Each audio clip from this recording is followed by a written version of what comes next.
Hello guys, हमारे channel पर आपका स्वागत है। अगर आपको वीडियोस पसंद आ रही है तो प्लीज़ लाइक करें, कमेंट करें और शेयर करें। अगर आपने चैनल को अभी तक सब्सक्राइब नहीं किया है तो प्लीज़ चैनल को सब्सक्राइब करें। दरवाज़ा खोल कर खड़ी उस औरत को देखकर योगराज के चेहरे पर भी मुस्कान आ गई। योगराज ने धीरे से अपना सर झुकाया और उस औरत के पांव छूकर कहने लगा, वाह माँ, तुम भी कमाल करती हो। बाहर सैकड़ों लोग तुम्हारी पुण्यतिथि मना रहे हैं और तुम्हारा आशीर्वाद लेने के लिए न जाने देश के किन किन हिस्सों से यहाँ जमा हुए हैं, और तुम हो कि जिंदा होते हुए खुली आंखों से अपनी ही पुण्यतिथि की सेलिब्रेशन देख रही हो। मान गया माँ तुम्हें। तुम इस दुनिया की पहली ऐसी इंसान होगी जिसे जिंदा होते हुए यह पता है कि उसके मरने के बाद लोग उसकी याद में क्या करने वाले हैं। योगराज की बात सुनकर दरवाजे पर खड़ी दमयंती देवी के चेहरे पर एक बड़ी सी मुस्कान आ गई। वह धीरे से अपने कदम फिर से कमरे के अंदर ले जाने लगी। दमयंती देवी ने गहरे हरे रंग की साड़ी पहन रखी थी। उसके शरीर पर काफ़ी महंगी ज्वेलरी नजर आ रही थी और उनकी आंखों में एक अजीब सी चमक दिखाई दे रही थी। जिस कमरे में दमयंती देवी रहती थी वह कमरा काफ़ी साल पुराना वो राजा महाराजाओं का कमरा हुआ करता था। कमरे की सजावट आज भी ठीक उसी तरह से की गई थी जिस तरह उन राजा महाराजाओं ने उस कमरे को सजाया हुआ था। अपने कमरे के बीचों बीच रखे पुराने ज़माने की एक आलीशान सोफे पर बैठते हुए दमयंती देवी ने योगराज से कहा, यह सब कुछ मैंने तुम्हारे लिए किया है। अपने बेटे के लिए अपनी मौत का नाटक करवा के मैंने रातों रात तुम्हें लोगों की नज़र में एक हीरो बना दिया है। समाज सेविका दमयंती देवी की हत्या होने के बाद उनके जवान बेटे योगराज ने समाज सेवा का जिम्मा अपने कंधे पर उठा लिया। हर अखबार में यह हेडलाइन छपवाई थी, तब जाकर तुम्हें इतना भारी वोटों से इलेक्शन में जीत मिली थी। यह मत भूलो, सारी की सारी प्लानिंग मैंने की थी। दमयंती देवी के पैरों के पास बैठते हुए योगराज ने कहा, अरे हाँ हाँ, अच्छी तरह से जानता हूँ कि मेरे लिए तुमने कितनी बड़ी बड़ी कुर्बानियाँ दी हैं। इतना बड़ा पॉलिटिकल कैरियर था तुम्हारे आगे, मगर तुमने मेरे लिए सब कुछ छोड़ दिया और इतने सालों से इस कमरे में अकेले ही वक्त गुजारती हो। मगर माँ, तुम देख लेना, तुम्हारी यह सारी कुर्बानियाँ ज़ाया नहीं जाएंगी। बहुत जल्द मुझे सेंटर से भी बुलावा आ जाएगा। देखते ही देखते आपका बेटा इस देश का सबसे बड़ा मंत्री बन जाएगा। तभी अचानक दमयंती देवी अपनी साड़ी का पल्लू सीधा करते हुए अपनी जगह से उठी और अपनी आवाज़ ऊंची करके कहने लगी, तुम्हारे सपने हमेशा छोटे के छोटे ही रहेंगे बेटा। मैंने कई बार चाहा कि तुम्हारे भीतर बड़े सपनों का संचार करूं, मगर तुम हो कि छोटे सपने देखने से बाज ही नहीं आते। योगराज अपनी माँ दमयंती की बात सुनकर हैरान रह गया। अपनी जगह से खड़े होते हुए योगराज ने दमयंती देवी से पूछा, ऐसा क्या गलत कर दिया मैंने माँ कि तुम मुझे इतना बड़ा ताना मार रही हो? दमयंती देवी ने इस बात का जवाब देते हुए कहा, मैं देख रही हूँ कि आने वाले कुछ सालों में तुम इस दुनिया के बेताज बादशाह बनोगे। इस दुनिया पर सिर्फ तुम्हारा राज होगा, मगर तुम हो कि छोटी मोटी कुर्सी के लिए इतना खुश हो रहे हो। दमयंती देवी की बातें योगराज की समझ में नहीं आ रही थी। अपना सर खुजलाते हुए योगराज ने दमयंती देवी से पूछा, माँ, तुम कहना क्या चाहती हो? दुनिया पर राज? यह सारी बातें मेरी समझ के बाहर हैं। दमयंती देवी धीरे धीरे अपने कमरे में सजे हुए एक बड़े से झूले की ओर जाते हुए योगराज से कहने लगी, अब वक्त आ गया है कि तुम इस दुनिया पर राज करने की तैयारी कर लो। समझ लो, एक ऐसी जड़ी बूटी तुम्हें बहुत जल्द मिलने वाली है जो तुम्हें और मुझे इस दुनिया का सबसे ताकतवर इंसान बना देगी। दमयंती देवी की बातें अभी भी योगराज की समझ में नहीं आ रही थी। योगराज के चेहरे पर कन्फ्यूजन देखकर झूले पर बैठते हुए दमयंती देवी ने योगराज से कहा, इस दुनिया में एक ऐसी दवाई ईजाद हुई है जो इंसान के अंदर 10 शैतानों की शक्ति पैदा कर सकती है। अगर वह जड़ी बूटी हमें मिल जाए तो हम माँ बेटे आने वाले कई सालों तक इस दुनिया पर राज कर सकते हैं। अपनी माँ की बात पर हैरान होते हुए योगराज ने अपने कदम आगे बढ़ते हुए कहा, जी, क्या कह रही हैं आप माँ? क्या सचमुच ऐसी कोई दवाई है? अगर है तो मुझे बताइए कहाँ है, मैं अभी जाकर वह दवाई लेकर आता हूँ। योगराज की बात सुनते ही दमयंती देवी जोर जोर से हंसने लगी। कुछ देर बाद अपनी हंसी को कंट्रोल करते हुए दमयंती देवी ने कहा, बेटा, अभी तुम बच्चे ही हो। वह दवाई अगर बाजार में खुलेआम बिकती होती तो अब तक इस दुनिया में हाहाकार मच गया होता। उस दवाई तक पहुंचने के लिए मैंने एक ऐसा जाल बिछाया है जिसके जरिए मछली उस जाल में फंसेगी और फिर उस मछली के मुंह से हम वह जड़ी बूटी निकालनी है। योगराज फिर से अपने सर पर अपना एक हाथ रखकर कन्फ्यूजन में यहाँ वहाँ देखता रहा। कुछ देर बाद अपने सर को खुजाते हुए योगराज ने अपनी माँ से पूछा, अरे माँ, यह जाल यह मछली, यह जड़ी बूटी, यह सब क्या कह रही हो तुम?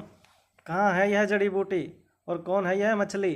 कुछ देर खामोशी से झूला झूलते हुए दमयंती देवी ने मुस्कुराकर योगराज से कहा, उस मछली का नाम है अनिका। अनिका का नाम सुनते ही योगराज के चेहरे का रंग उड़ गया। योगराज ने हैरान होते हुए अपनी माँ से कहा, कौन अनिका? रोहित मारवा की बीवी जो डॉक्टर भी है? उसके पास अगर ऐसी जड़ी बूटी होती तो क्या वह अपने भाई को नहीं बचा लेती? तुम तो जानती हो कि उसके भाई के साथ। इससे पहले कि योगराज आगे कुछ कह पाता, दमयंती देवी ने उसे रोकते हुए कहा, बिल्कुल चुप हो जाओ, दीवार के भी कान होते हैं। तुमसे कितनी बार कहा है कि जितना ज़रूरी है उतना ही बोलो। उसके भाई के साथ जो भी हुआ है वो जो जाल बिछाने का एक हिस्सा था। मछली अभी पकड़ में नहीं आई और इतनी आसानी से वह पकड़ में आने वाली भी नहीं। बेटी माँ से 10 कदम आगे है, मगर मैं भी देखती हूँ कि माँ की तरह बेटी मुझसे बचने में कामयाब कैसे होती है। वह अमर होने की जड़ी बूटी मैं अनिका से छीन कर रहूँगी। इतने सालों से मैं अपनी सांसें जमा कर इसी पल का इंतजार कर रही थी। इसी पल के लिए मैंने अपने आप को दुनिया की नज़रों में मार दिया था, ताकि स्वाति की तरह मैं भी अंधेरे में रहकर दुनिया को जीतने का खेल खेलूँगी। इस वक्त तो स्वाति मल्होत्रा इस खेल में मुझसे कुछ कदम आगे ज़रूर है, मगर देख लेना, बहुत जल्दी यह बाजी मैं अपने नाम करके रहूँगी। दमयंती देवी की बातें योगराज की समझ के बाहर थी, मगर योगराज दमयंती देवी की बातों से इतना ज़रूर समझ चुका था कि अनिका के पास ज़रूर ऐसी कोई चीज़ थी जिसे पाने के लिए ही दमयंती देवी ने इतने सालों तक इतनी बड़ी प्लानिंग की थी। इन सारी बातों से अनजान अनिका तेजी से कार ड्राइव करते हुए लाइफ केयर हॉस्पिटल में श्रेया से मिलने जा रही थी। रास्ते में बार बार अनिका को रोहित और योगराज की दोस्ती की तस्वीर याद आ रही थी। आकाश का जख्मी शरीर, योगराज का घिनौना चेहरा, योगराज और आकाश की दुश्मनी और उसके बाद योगराज और रोहित की दोस्ती की बात अनिका को काफ़ी डिस्टर्ब कर रही थी। तभी अचानक तेज कार चला रही अनिका ने अपनी कार को ब्रेक मारी। जैसे ही कार की ब्रेक लगी, कार के टायर के घिसने की आवाज़ से रास्ते के आसपास खड़े लोग अचानक आई आवाज़ से घबरा गए और दौड़कर कार के पास आए। जब कार पूरी तरह से रुकी, अनिका ने अपने पर्स से अपना मोबाइल फ़ोन निकाला। जब कुछ लोगों ने देखा कि कार चला रही अनिका बिल्कुल सही सलामत थी, तब लोग अनिका को कोसते हुए आगे बढ़ गए। लोगों को लगा कि अनिका भी उन्हीं नौजवान लोगों में से थी जिन्हें रैश ड्राइविंग करना बेहद पसंद था। अनिका की कार के पास आकर अनिका को कोस रहे लोगों को पूरी तरह से इग्नोर करते हुए अनिका ने उस इंस्पेक्टर को कॉल लगाया जो हॉस्पिटल में अनिका से यह कह रहा था कि आकाश के एक्सीडेंट के पीछे ज़रूर किसी का हाथ था। उस इंस्पेक्टर ने अपना फ़ोन नंबर छोड़ कर रखा था जिससे अनिका किसी इमरजेंसी में उसे कांटेक्ट कर सके। जैसे ही कॉल कनेक्ट हुआ, अनिका ने इंस्पेक्टर से कहा, देखिए मैं अनिका बोल रही हूँ, आकाश गुलेरिया की।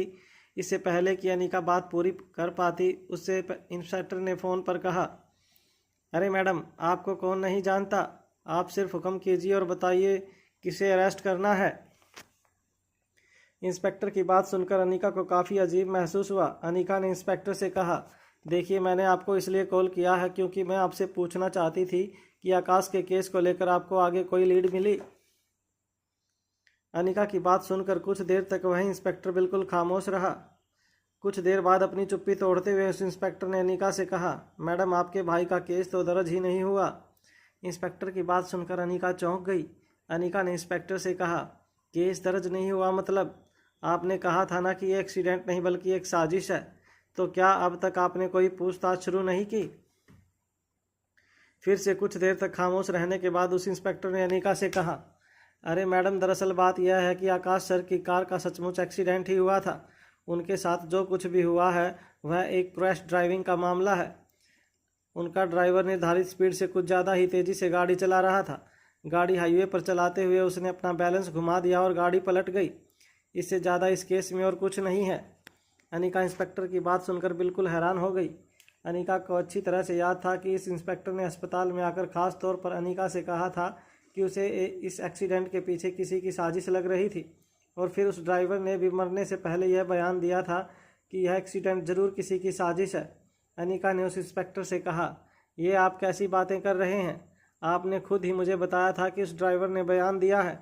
इससे पहले कि अनिका आगे कुछ कह पाती, उस इंस्पेक्टर ने कहा, अरे मैडम, आप भी कहाँ से अनपढ़ आदमी की बातों में फंस रही हो। दरअसल मुझे भी धोखा हो गया था। अब वह ड्राइवर ठहरा अनपढ़ गंवार आदमी। वो खुद ही नशे में था और नशे की वजह से गाड़ी पर कंट्रोल घुमा बैठा। अब एक्सीडेंट के बाद उसे डर लग गया कि उसकी वजह से इतने बड़े आदमी के साथ ऐसा हादसा हुआ है। डर के मारे उसने यह कह दिया कि यह एक्सीडेंट नहीं बल्कि किसी की साजिश है, ताकि सारा इल्ज़ाम उस पर ना लगे। मगर बेचारा हॉस्पिटल पहुंचने से पहले ही खुद चल बसा। मैडम, हमने छानबीन की, तब पता चला कि दरअसल सारी गलती उसी ड्राइवर की थी। मुझे बेहद अफसोस है कि आकाश बाबू के साथ इस तरह का हादसा हुआ, मगर यकीन मानिए अगर इस हादसे के पीछे किसी का हाथ होता तो दिल्ली की पुलिस ज़रूर उस आदमी के गिरेबान तक पहुँच कर रहती। दिल्ली पुलिस और मुझ पर भरोसा कीजिए। अनिका की समझ में नहीं आ रहा था कि जो इंस्पेक्टर अभी कुछ वक्त पहले इतने कॉन्फिडेंस से यह कह रहा था कि आकाश का एक्सीडेंट किसी की साजिश का हिस्सा थी, वही इंस्पेक्टर इतनी जल्दी पलट कैसे गया था। कुछ देर तक अनिका फ़ोन पर खामोश रही। फिर उस इंस्पेक्टर ने अनिका से कहा, मैडम और कोई सेवा करनी हो तो बताइए, आपकी सेवा के लिए हम हाजिर हैं। रोहित साहब को मेरा सलाम दीजिएगा। साहब मुझसे पर्सनली जानते हैं अच्छी तरह से, कहना कि इंस्पेक्टर राजेश ने उन्हें सलाम भेजा है। उस इंस्पेक्टर के मुंह से रोहित का नाम सुनकर अनिका और भी ज़्यादा हैरान हो गई। अनिका की समझ में नहीं आ रहा था कि अचानक इंस्पेक्टर पलट क्यों गया था और रोहित को सलाम भेजने की बात क्यों कर रहा था। अनिका को अब तक इस बात का एहसास हो गया था कि ज़रूर दाल में कुछ काला था। आकाश का एक्सीडेंट जितना सिंपल केस लग रहा था उतना सिंपल था नहीं। अनिका इस केस की तहकीकात करवाना चाहती थी, मगर उस इंस्पेक्टर ने बिना तहकीकात के ही केस क्लोज कर दिया था। तभी अचानक अनिका के दिमाग में एक बात बिजली की तरह चमकी। अनिका ने तुरंत भूमिका को कॉल लगाया।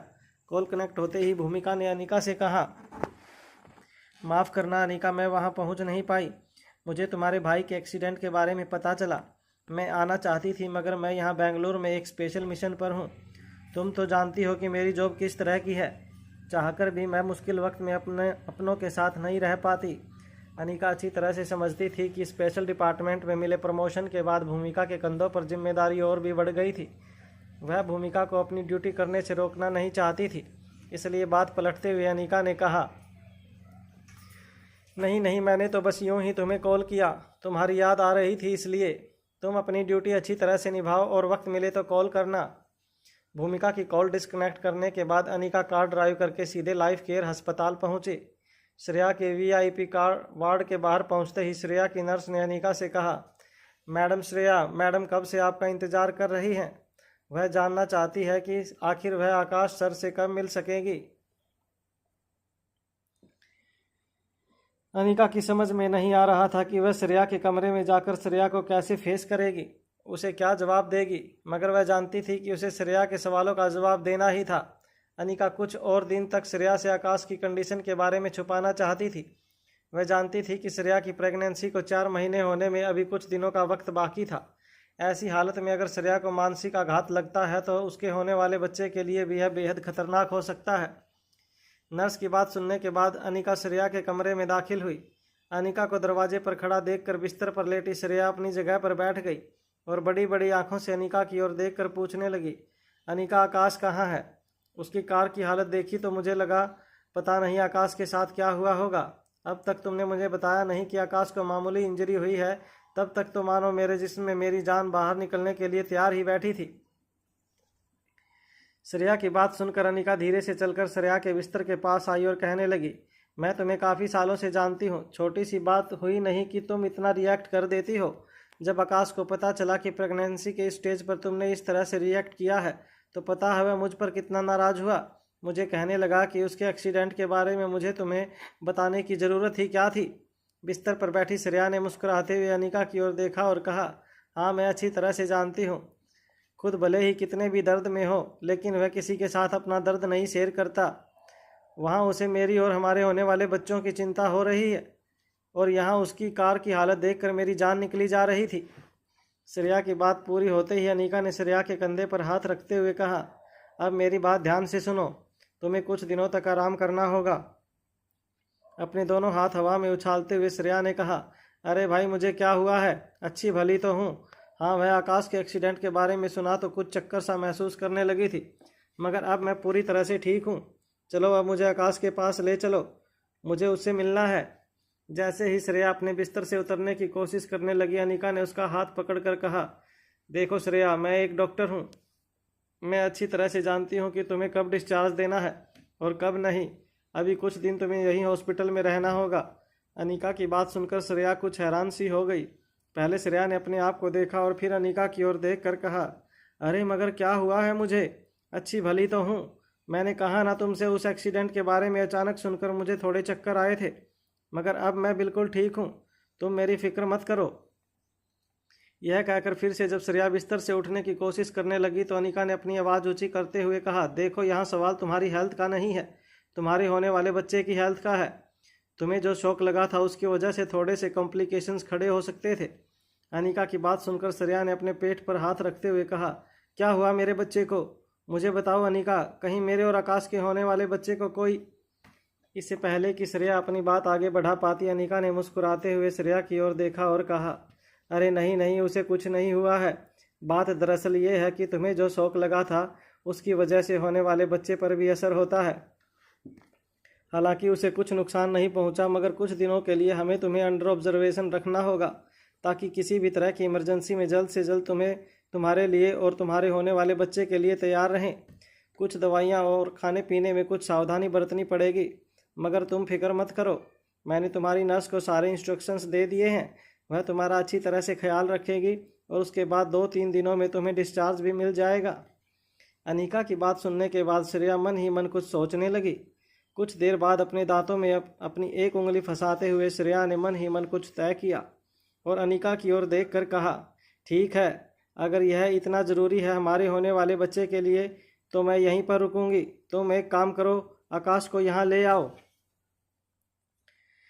श्रेया की बात सुनकर अनिका काफ़ी परेशान हो गई। अनिका के चेहरे पर परेशानी देखकर श्रेया ने अनिका से पूछा, क्या हुआ? तुम इतनी परेशान क्यों नज़र आ रही हो? आकाश यही है ना, इसी अस्पताल में? उसे कहो मुझसे मिलने आए।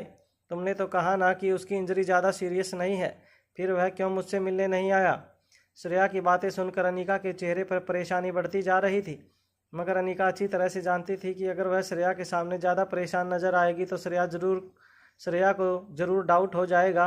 इसलिए फिर से अपने चेहरे पर मुस्कुराहट लाते हुए अनिका ने श्रेया से कहा, अरे मैंने तुमसे कहा ना, उसे मामूली सा फ्रैक्चर हुआ है और अब आकाश कोई छोटा बच्चा तो नहीं रहा, इसलिए उसकी हड्डियों में दोबारा जल्द से जल्द ताकत आ जाए, इसलिए उसे एक बड़ा सा प्लास्टर लगाया है और कुछ दिनों के लिए उसे आराम करना होगा और अपने पैरों पर बिल्कुल स्ट्रेस नहीं देना है।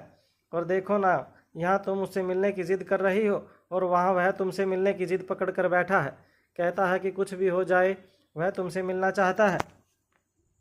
मैंने उसे काफ़ी समझाया, मगर वह मेरी एक भी बात मानने को तैयार ही नहीं था। तुम्हें पता है, मुझे पापा को इन्वॉल्व करना पड़ा।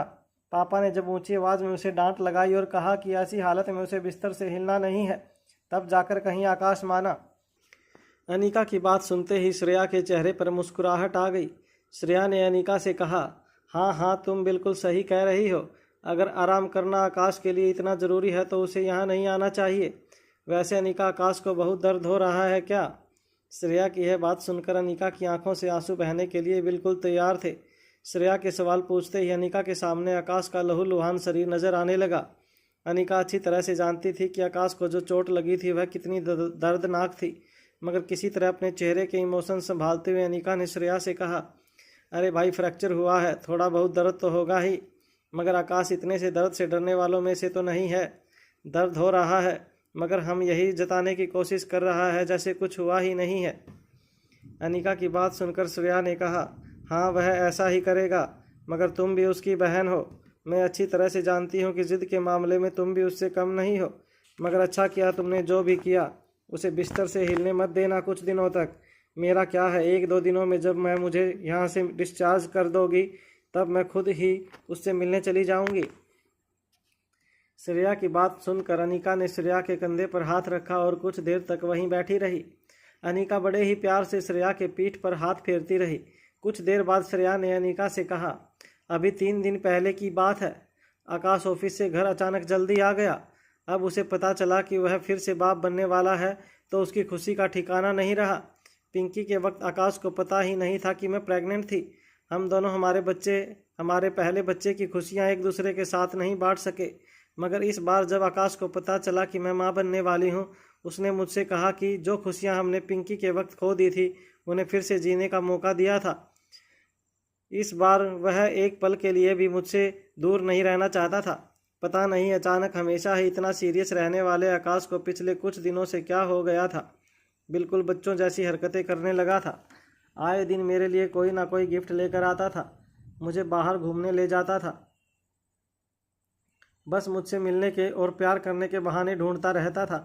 अच्छा है, कुछ दिनों उसका न चाहते हुए भी आराम करना पड़ेगा तो थोड़ी अकल ठिकाने आएगी। श्रेया की बातों पर अनिका भी झूठ मूठ हंसकर श्रेया का मूड ठीक करने की कोशिश कर रही थी। तभी अचानक अनिका के मोबाइल फ़ोन पर मयूर गुलेरिया का नंबर फ्लैश होने लगा। जैसे ही अनिका ने कॉल रिसीव किया, तेज सांसें ले रहे मयूर की आवाज़ अनिका के कानों पर पड़ी। मयूर ने अनिका से कहा, जल्दी ऊपर आओ। अनिका अभी इसी वक्त। मयूर की आवाज़ में काफ़ी घबराहट थी। अनिका जानती थी कि ज़रूर ऊपर आईसीयू स्पेशल वार्ड में आकाश के साथ कोई इमरजेंसी सिचुएशन खड़ी हुई थी और इसलिए मयूर ने अनिका को इस तरह बुलाया था। श्रेया के सामने अपने चेहरे के एक्सप्रेशंस कंट्रोल करते हुए अनिका ने कहा, अच्छा अभी मुझे जाना होगा, बच्चे घर पर अकेले हैं और तुम तो जानती हो कि जैसे जैसे बच्चे बड़े हो रहे हैं उन्हें संभालना और भी ज़्यादा मुश्किल होता जा रहा है। आर्यन इतनी पढ़ाई करता है कि उसे कुछ देर खेलने के लिए डांटना पड़ता है, वहीं रिया इतनी गेम खेलती है कि उसे कुछ देर लैपटॉप या मोबाइल स्क्रीन से हटाने के लिए काफ़ी मिन्नतें करनी पड़ती हैं। वही अलेक्जेंडर के अजीबोगरीब सवाल ख़त्म होने का नाम ही नहीं लेते। बच्चों के साथ रहते रहते रोहित भी बच्चा बन गया है, इसलिए उसे संभालने का और एक टेंशन। श्रेया अनिका की बातों पर मुस्कुराते हुए कहने लगी, हाँ बिल्कुल ठीक कह रही हो तुम। अब तक तो मेरे ऊपर सिर्फ एक पिंकी की जिम्मेदारी थी और तुम तो पिंकी को अच्छी तरह से जानती हो। उसे संभालने के लिए मुझे जरा भी मुश्किल का सामना नहीं करना पड़ता। मगर अब दूसरे बच्चे के साथ साथ मुझे तो ऐसा लग रहा है कि आकाश भी उम्र बढ़ने के साथ साथ बच्चा बनता जा रहा है। पता नहीं तीनों को एक साथ कैसे संभालूंगी और इसलिए तुम्हें सलाम करती हूँ। तीन बच्चों के साथ रोहित को संभालना और ऊपर से अपने करियर पर इतनी अच्छी तरह से फोकस करना कोई तुमसे सीखे। पता नहीं मेरी क्या हालत होने वाली है आने वाले दिनों में। श्रेया की पीठ थपथपाते हुए अनिका ने कहा, सब कुछ ठीक हो जाएगा, तुम बस इसी तरह मुस्कुराती रहना। श्रेया के गालों पर हाथ फेरते हुए अनिका तेजी से श्रेया के कमरे से बाहर निकल गई। कमरे से बाहर निकलते ही अनिका ने अपने कदमों की तेजी बढ़ा ली। लिफ्ट के पास पहुंचकर अनिका ने लिफ्ट का बटन दबाया। अनिका बार बार अपने हाथों से लिफ्ट के दरवाजे को पटकती रही। अनिका जल्द से जल्द टॉप फ्लोर पर पहुंचना चाहती थी। जैसे ही लिफ्ट का दरवाज़ा खुला, अनिका तेजी से लिफ्ट के अंदर गई और उसने टॉप फ्लोर का बटन दबा दिया। जैसे ही टॉप फ्लोर पर लिफ्ट का दरवाज़ा खुला, अनिका दौड़कर आकाश के कमरे के दरवाजे तक पहुंची। दरवाजे के बाहर मयूर मुंह लटकाए खड़ा था। अनिका को अपने पास आता हुआ देखकर मयूर ने अनिका से कहा, अनिका चाचा जी ने कमरा अंदर से बंद कर लिया है और अब दरवाज़ा खोलने का नाम ही नहीं ले रहे हैं। अनिका मयूर की यह बात सुनकर हैरान हो गई। अनिका ने मयूर से पूछा, मगर पापा ने ऐसा क्यों किया? आकाश की तबीयत कैसी है? वह ठीक तो है ना? मयूर ने इस बात का जवाब देते हुए कहा, करण अंकल आकाश के बिस्तर के बगल में ही बैठे थे। मैं कुछ देर के लिए आराम करने अंदर सोफा पर लेट गया था। फिर अंकल करण ने मुझे आवाज़ देते हुए जगाया और कहा कि मैं उनके लिए कुछ खाने के लिए लेकर आऊं। मैं कमरे से बाहर निकला और करण अंकल के लिए कुछ खाने पीने की चीज़ लेकर आया, मगर अब काफ़ी देर से दरवाज़ा नॉक कर रहा हूं। करण अंकल को मैंने कॉल भी लगाई, मगर ना ही वह मेरा कॉल रिसीव कर रहे हैं और ना ही दरवाज़ा खोल रहे हैं। अनिका, मुझे तो डर लग रहा है कि कहीं।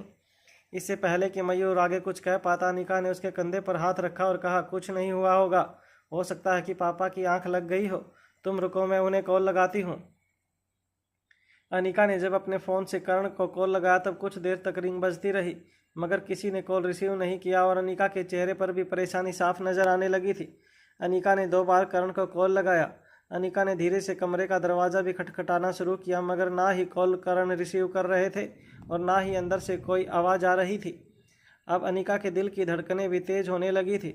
उसके चेहरे पर घबराहट साफ नज़र आने लगी थी। तभी अनिका के मोबाइल फ़ोन पर करण का नंबर फ्लैश होने लगा। जैसे ही अनिका ने कॉल रिसीव किया, करण की बात सुनकर अनिका चौंक गई। करण गुलेरिया की आवाज़ काफ़ी धीमी थी। ऐसा लग रहा था जैसे करण की सांस लेने में भी तकलीफ हो रही थी। किसी तरह उन्होंने अपने आप को संभालते हुए अनिका से कहा, आकाश ने सांस लेना बंद कर दिया है। करण की बात सुनते ही अनिका के चेहरे का रंग उड़ गया। उसे समझ नहीं आ रहा था कि वह करण से क्या कहे। अनिका ने पहले तो किसी तरह अपने इमोशंस को संभाला और फिर करण से कहा, पापा मैं दरवाजे पर खड़ी हूँ, आप प्लीज़ दरवाज़ा खोलिए, मुझे अंदर आने दीजिए। जैसे ही अनिका ने बात कही, कुछ ही सेकंड में आकाश के आईसीयू स्पेशल वार्ड का दरवाज़ा खुला। दरवाज़ा खुलते ही अनिका दौड़कर कमरे के अंदर गई और सीधे आकाश के बिस्तर के पास पहुंची। आकाश का चेहरा तो पहले से बेजान नजर आ रहा था। जब अनिका ने आकाश के नर्व्स चेक करने की कोशिश की तब उसे नर्व्स ढूंढने में काफ़ी मुश्किल हो रही थी। आकाश के हाथ से कनेक्ट किया गया मशीन भी मॉनिटर पर स्ट्रेट लाइन दिखा रहा था। अनिका तेजी से बगल में पड़ा एक इंजेक्शन निकाल कर आकाश की छाती में इंजेक्ट करने लगी। कुछ देर तक आकाश को सीपीआर देने के बाद अनिका फिर से एक मशीन की ओर देखने लगी, मगर अभी भी मॉनिटर पर स्ट्रेट लाइन ही दिख रही थी। आकाश के शरीर से जान निकल चुकी थी। अनिका बार बार कोशिश करती रही कि किसी तरह वह आकाश के शरीर में सांस वापस ला सके। धीरे धीरे अनिका को अपनी आंखों के सामने सब कुछ धुंधला नजर आने लगा था। अनिका की आंखों से बहते हुए आंसू अनिका को कुछ भी साफ साफ देखने से रोक रहे थे। काफ़ी देर तक कोशिश करने के बाद कहीं ना कहीं अनिका के इमोशंस ने भी जवाब दे दिया था। अनिका फूट फूट कर रोने लगी। आकाश की छाती पर सर रखकर अनिका काफ़ी देर तक बस यूं ही रोती रही। अनिका जान चुकी थी कि अब दुनिया की कोई ताकत आकाश के शरीर में फिर से जान नहीं ला सकती थी। आकाश हमेशा हमेशा के लिए इस दुनिया को छोड़कर चला जा चुका था।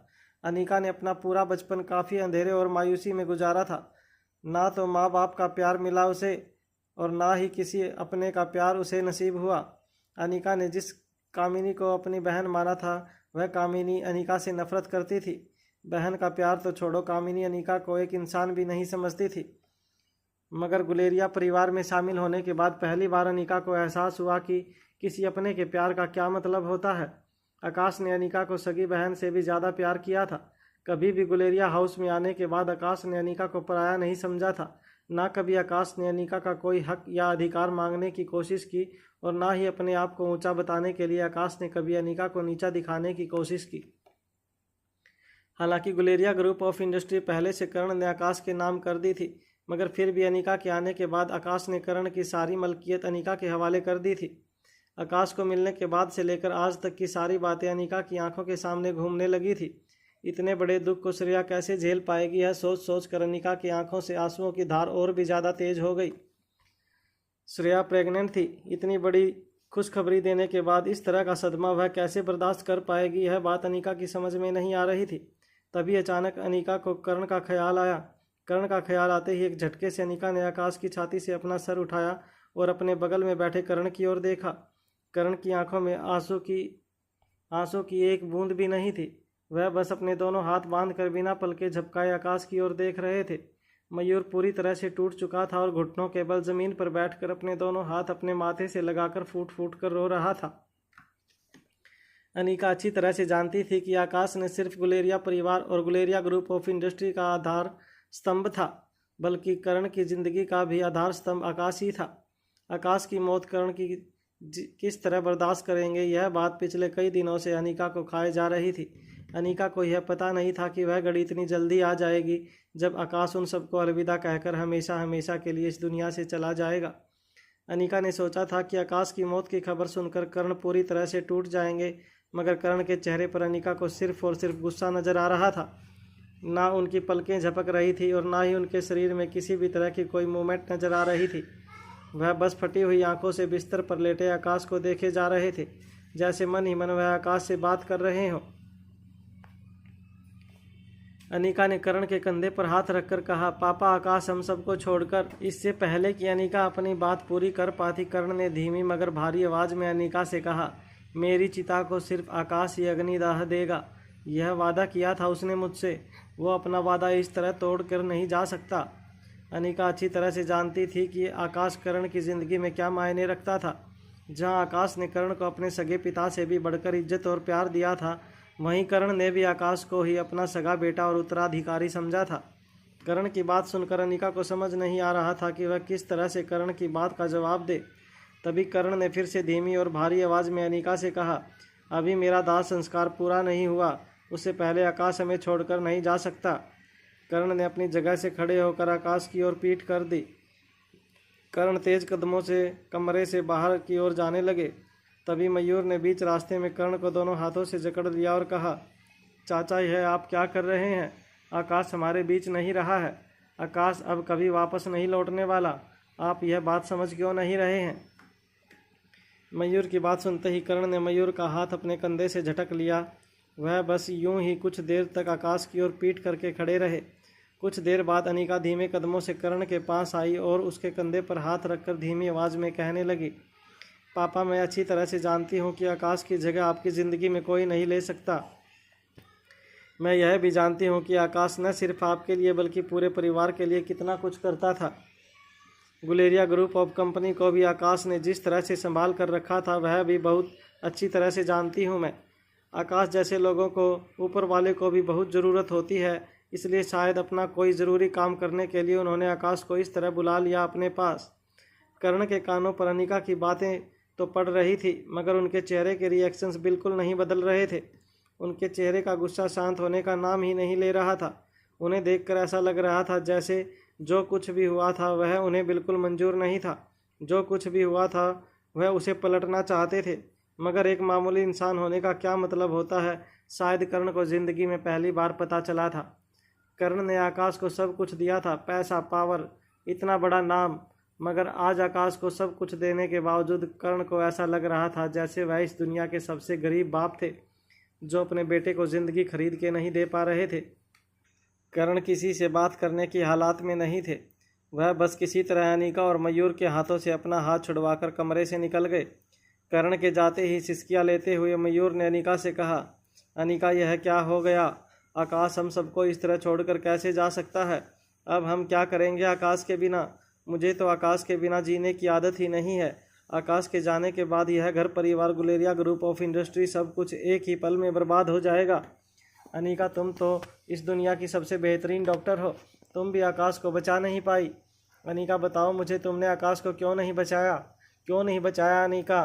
इससे अच्छा तो यह होता कि तुम मुझे मर जाने देती और आकाश को बचा लेती। अनिका को बार बार पूछता हुआ मयूर जोर जोर से सिसकियां लेते हुए फिर से घुटनों के बल ज़मीन पर बैठ गया और सिसक सिसक कर रोने लगा। कुछ देर बाद हॉस्पिटल का सीनियर डॉक्टर और एक वार्ड बॉय आकाश के स्पेशल वार्ड में दाखिल हुए। बिस्तर पर लेटे हुए आकाश को देखकर दोनों शौक होकर एक दूसरे को देखने लगे। सीनियर डॉक्टर ने आकाश की बॉडी को एग्जामिन किया और फिर धीरे से अनिका के पास चलकर आए और कहने लगे, मैडम, मुझे लगता है अब हमें डिक्लेयर कर देना चाहिए कि आकाश गुलेरिया इज़ नो मोर। मैं डेथ सर्टिफिकेट बना देता हूँ। अनिका को यह बात कहने के बाद सीनियर डॉक्टर आकाश के कमरे से बाहर जाने लगे। तभी अनिका ने उन्हें रोकते हुए कहा, रुक जाओ डॉक्टर, डेथ सर्टिफिकेट बनाने की कोई ज़रूरत नहीं है, आकाश अभी ज़िंदा है। अनिका की बात सुनकर सीनियर डॉक्टर कमरे में खड़ा वार्ड बॉय और मयूर हैरान होकर अनिका की ओर देखने लगे। अपनी जगह से खड़े होते हुए मयूर ने अपनी आंखों से बहते हुए आंसुओं को पोंछा और अनिका से कहा, यह क्या कह रही हो तुम अनिका? क्या सच में आकाश जिंदा है? अगर आकाश जिंदा है तो तुमने यह सब कुछ? इससे पहले कि मयूर आगे कुछ कह पाता, अनिका ने मयूर से कहा, देखो मयूर, अगर यह एक्सीडेंट किसी की साजिश है तो हमें कुछ और दिनों के लिए आकाश को जिंदा रखना होगा। अनिका की बात सुनते ही सीनियर डॉक्टर काफ़ी हैरान हो गए। सीनियर डॉक्टर की ओर मुड़कर अनिका ने कहा, देखिए डॉक्टर साहब, मैं जानती हूँ कि शायद आपके लिए यह काम थोड़ा सा इलीगल है। एक मरे हुए आदमी को ज़िंदा बताना आपके प्रोफेशनल एथिक्स के खिलाफ हो सकता है, मगर इस वक्त मुझे आपकी मदद की ज़रूरत है। आकाश का एक्सीडेंट इतना सीधा नहीं जितना नज़र आ रहा है, इसके पीछे ज़रूर किसी की साजिश है। मुझे कुछ दिनों का वक्त चाहिए। अगर आकाश के एक्सीडेंट के पीछे किसी का हाथ है तो मैं उस हाथ को बहुत जल्द पकड़कर दुनिया के सामने लाना चाहती हूँ, और इसमें मुझे आपकी मदद की ज़रूरत है। बस कुछ दिनों के लिए आपको यह बात छुपानी है कि स्पेशल वार्ड में मौजूद आकाश ने सांस लेना बंद कर दिया है। हमें कुछ दिनों के लिए बॉडी को प्रिजर्व करना होगा। सीनियर डॉक्टर अच्छी तरह से जानता था कि उसके सामने खड़ी अनिका सिर्फ हॉस्पिटल के मालिक रोहित मारवा की बीवी थी, बल्कि दुनिया की one of the finest neurosurgeon doctor Amrita थी। और डॉक्टर अमृता के लिए मेडिकल फ्रैटर्निटी के लगभग सभी लोगों में काफ़ी रिस्पेक्ट थी। और यहाँ सवाल था अनिका के भाई के हत्यारे को पकड़ने का। इसलिए सीनियर डॉक्टर ने अपने वार्ड बॉय की ओर देखकर कुछ इशारा किया। सीनियर डॉक्टर की बात समझते ही वार्ड बॉय ने आकाश के शरीर से निकाले गए सारे मॉनिटरिंग इक्विपमेंट वापस लगा दिए। सीनियर डॉक्टर ने अनिका की ओर देखकर कहा, मैडम आप बेफिक्र रहिए, मैं बॉडी को प्रिजर्व करने का बंदोबस्त कर देता हूँ। आप जब तक कहेंगी तब तक हम बॉडी को प्रिजर्व करेंगे। बाकी आप खुद एक डॉक्टर हैं तो आप अच्छी तरह से जानती हैं कि हम ज़्यादा से ज़्यादा कितने दिनों तक बॉडी को डिकम्पोज होने से बचा सकते हैं। अनिका अच्छी तरह से जानती थी कि अगर इस कमरे में आकाश की बॉडी को रखा गया तो बहुत जल्द बॉडी का डिकम्पोजिशन शुरू हो जाएगा। अनिका ने सीनियर डॉक्टर से कहा, मेरी आपसे एक और रिक्वेस्ट है, आकाश की बॉडी को अगर हम कोल्ड स्टोरेज में प्रिजर्व करें और यहाँ से इस कमरे के अंदर किसी के भी आने जाने पर रोक लगा दे तो हम ज़्यादा दिनों तक आकाश की बॉडी को प्रिजर्व कर पाएंगे। अनिका जो कह रही थी वह बात सीनियर डॉक्टर अच्छी तरह से समझ पा रहे थे और उनके लिए ऐसा करना ज़्यादा मुश्किल भी नहीं था। हाँ, यह पूरी तरह से कानूनी नहीं था, मगर अस्पताल की मालकिन और मेडिकल फ्रेटर्निटी में काफ़ी रिस्पेक्टेड डॉक्टर अमृता के लिए वह इतना तो ज़रूर कर सकते थे। इसमें किसी भी तरह की इमोरल बात उन्हें नज़र नहीं आ रही थी। इसलिए सीनियर डॉक्टर ने हाँ में अपना सर हिलाते हुए अनिका से कहा, ठीक है मैडम, आप जैसा कह रही हैं वैसा हो जाएगा। बस इस बात का आपको ख्याल रखना है कि इस कमरे के अंदर कोई ना आ पाए। जैसे ही सीनियर डॉक्टर ने यह बात अनिका से कही, अनिका ने मयूर की ओर देखा। अनिका का इशारा समझते हुए मयूर ने सीनियर डॉक्टर से कहा, आप इसकी फ़िक्र मत कीजिए, यह काम मुझ पर छोड़ दीजिए। इस कमरे के अंदर अब कोई नहीं आएगा और आकाश सबकी नज़रों में ज़िंदा रहेगा। यह बात कहते ही मयूर की आंखों से फिर से आंसू बहने लगे। सीनियर डॉक्टर के जाने के बाद मयूर ने अपने इमोशंस पर कंट्रोल पाते हुए अनिका से पूछा, अनिका क्या सोचा है तुमने? आकाश के कातिलों तक पहुंचने के लिए क्या करना होगा हमें? मयूर ने अनिका से पूछा, आकाश के कातिलों का पता लगाने के लिए सबसे पहले हमें क्या करना होगा?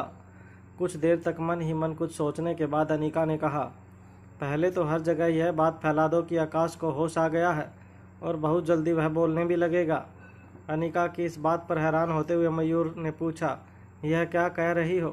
तुम अच्छी तरह से जानती हो कि आकाश अब इस दुनिया में नहीं रहा है, फिर ऐसी बात फैलाने का क्या मतलब है? अनिका ने मयूर के कंधे पर एक हाथ रखते हुए कहा, देखो कुछ दिनों के लिए तुम्हें भी यह बात भूलनी होगी कि आकाश अब हमारे बीच नहीं रहा।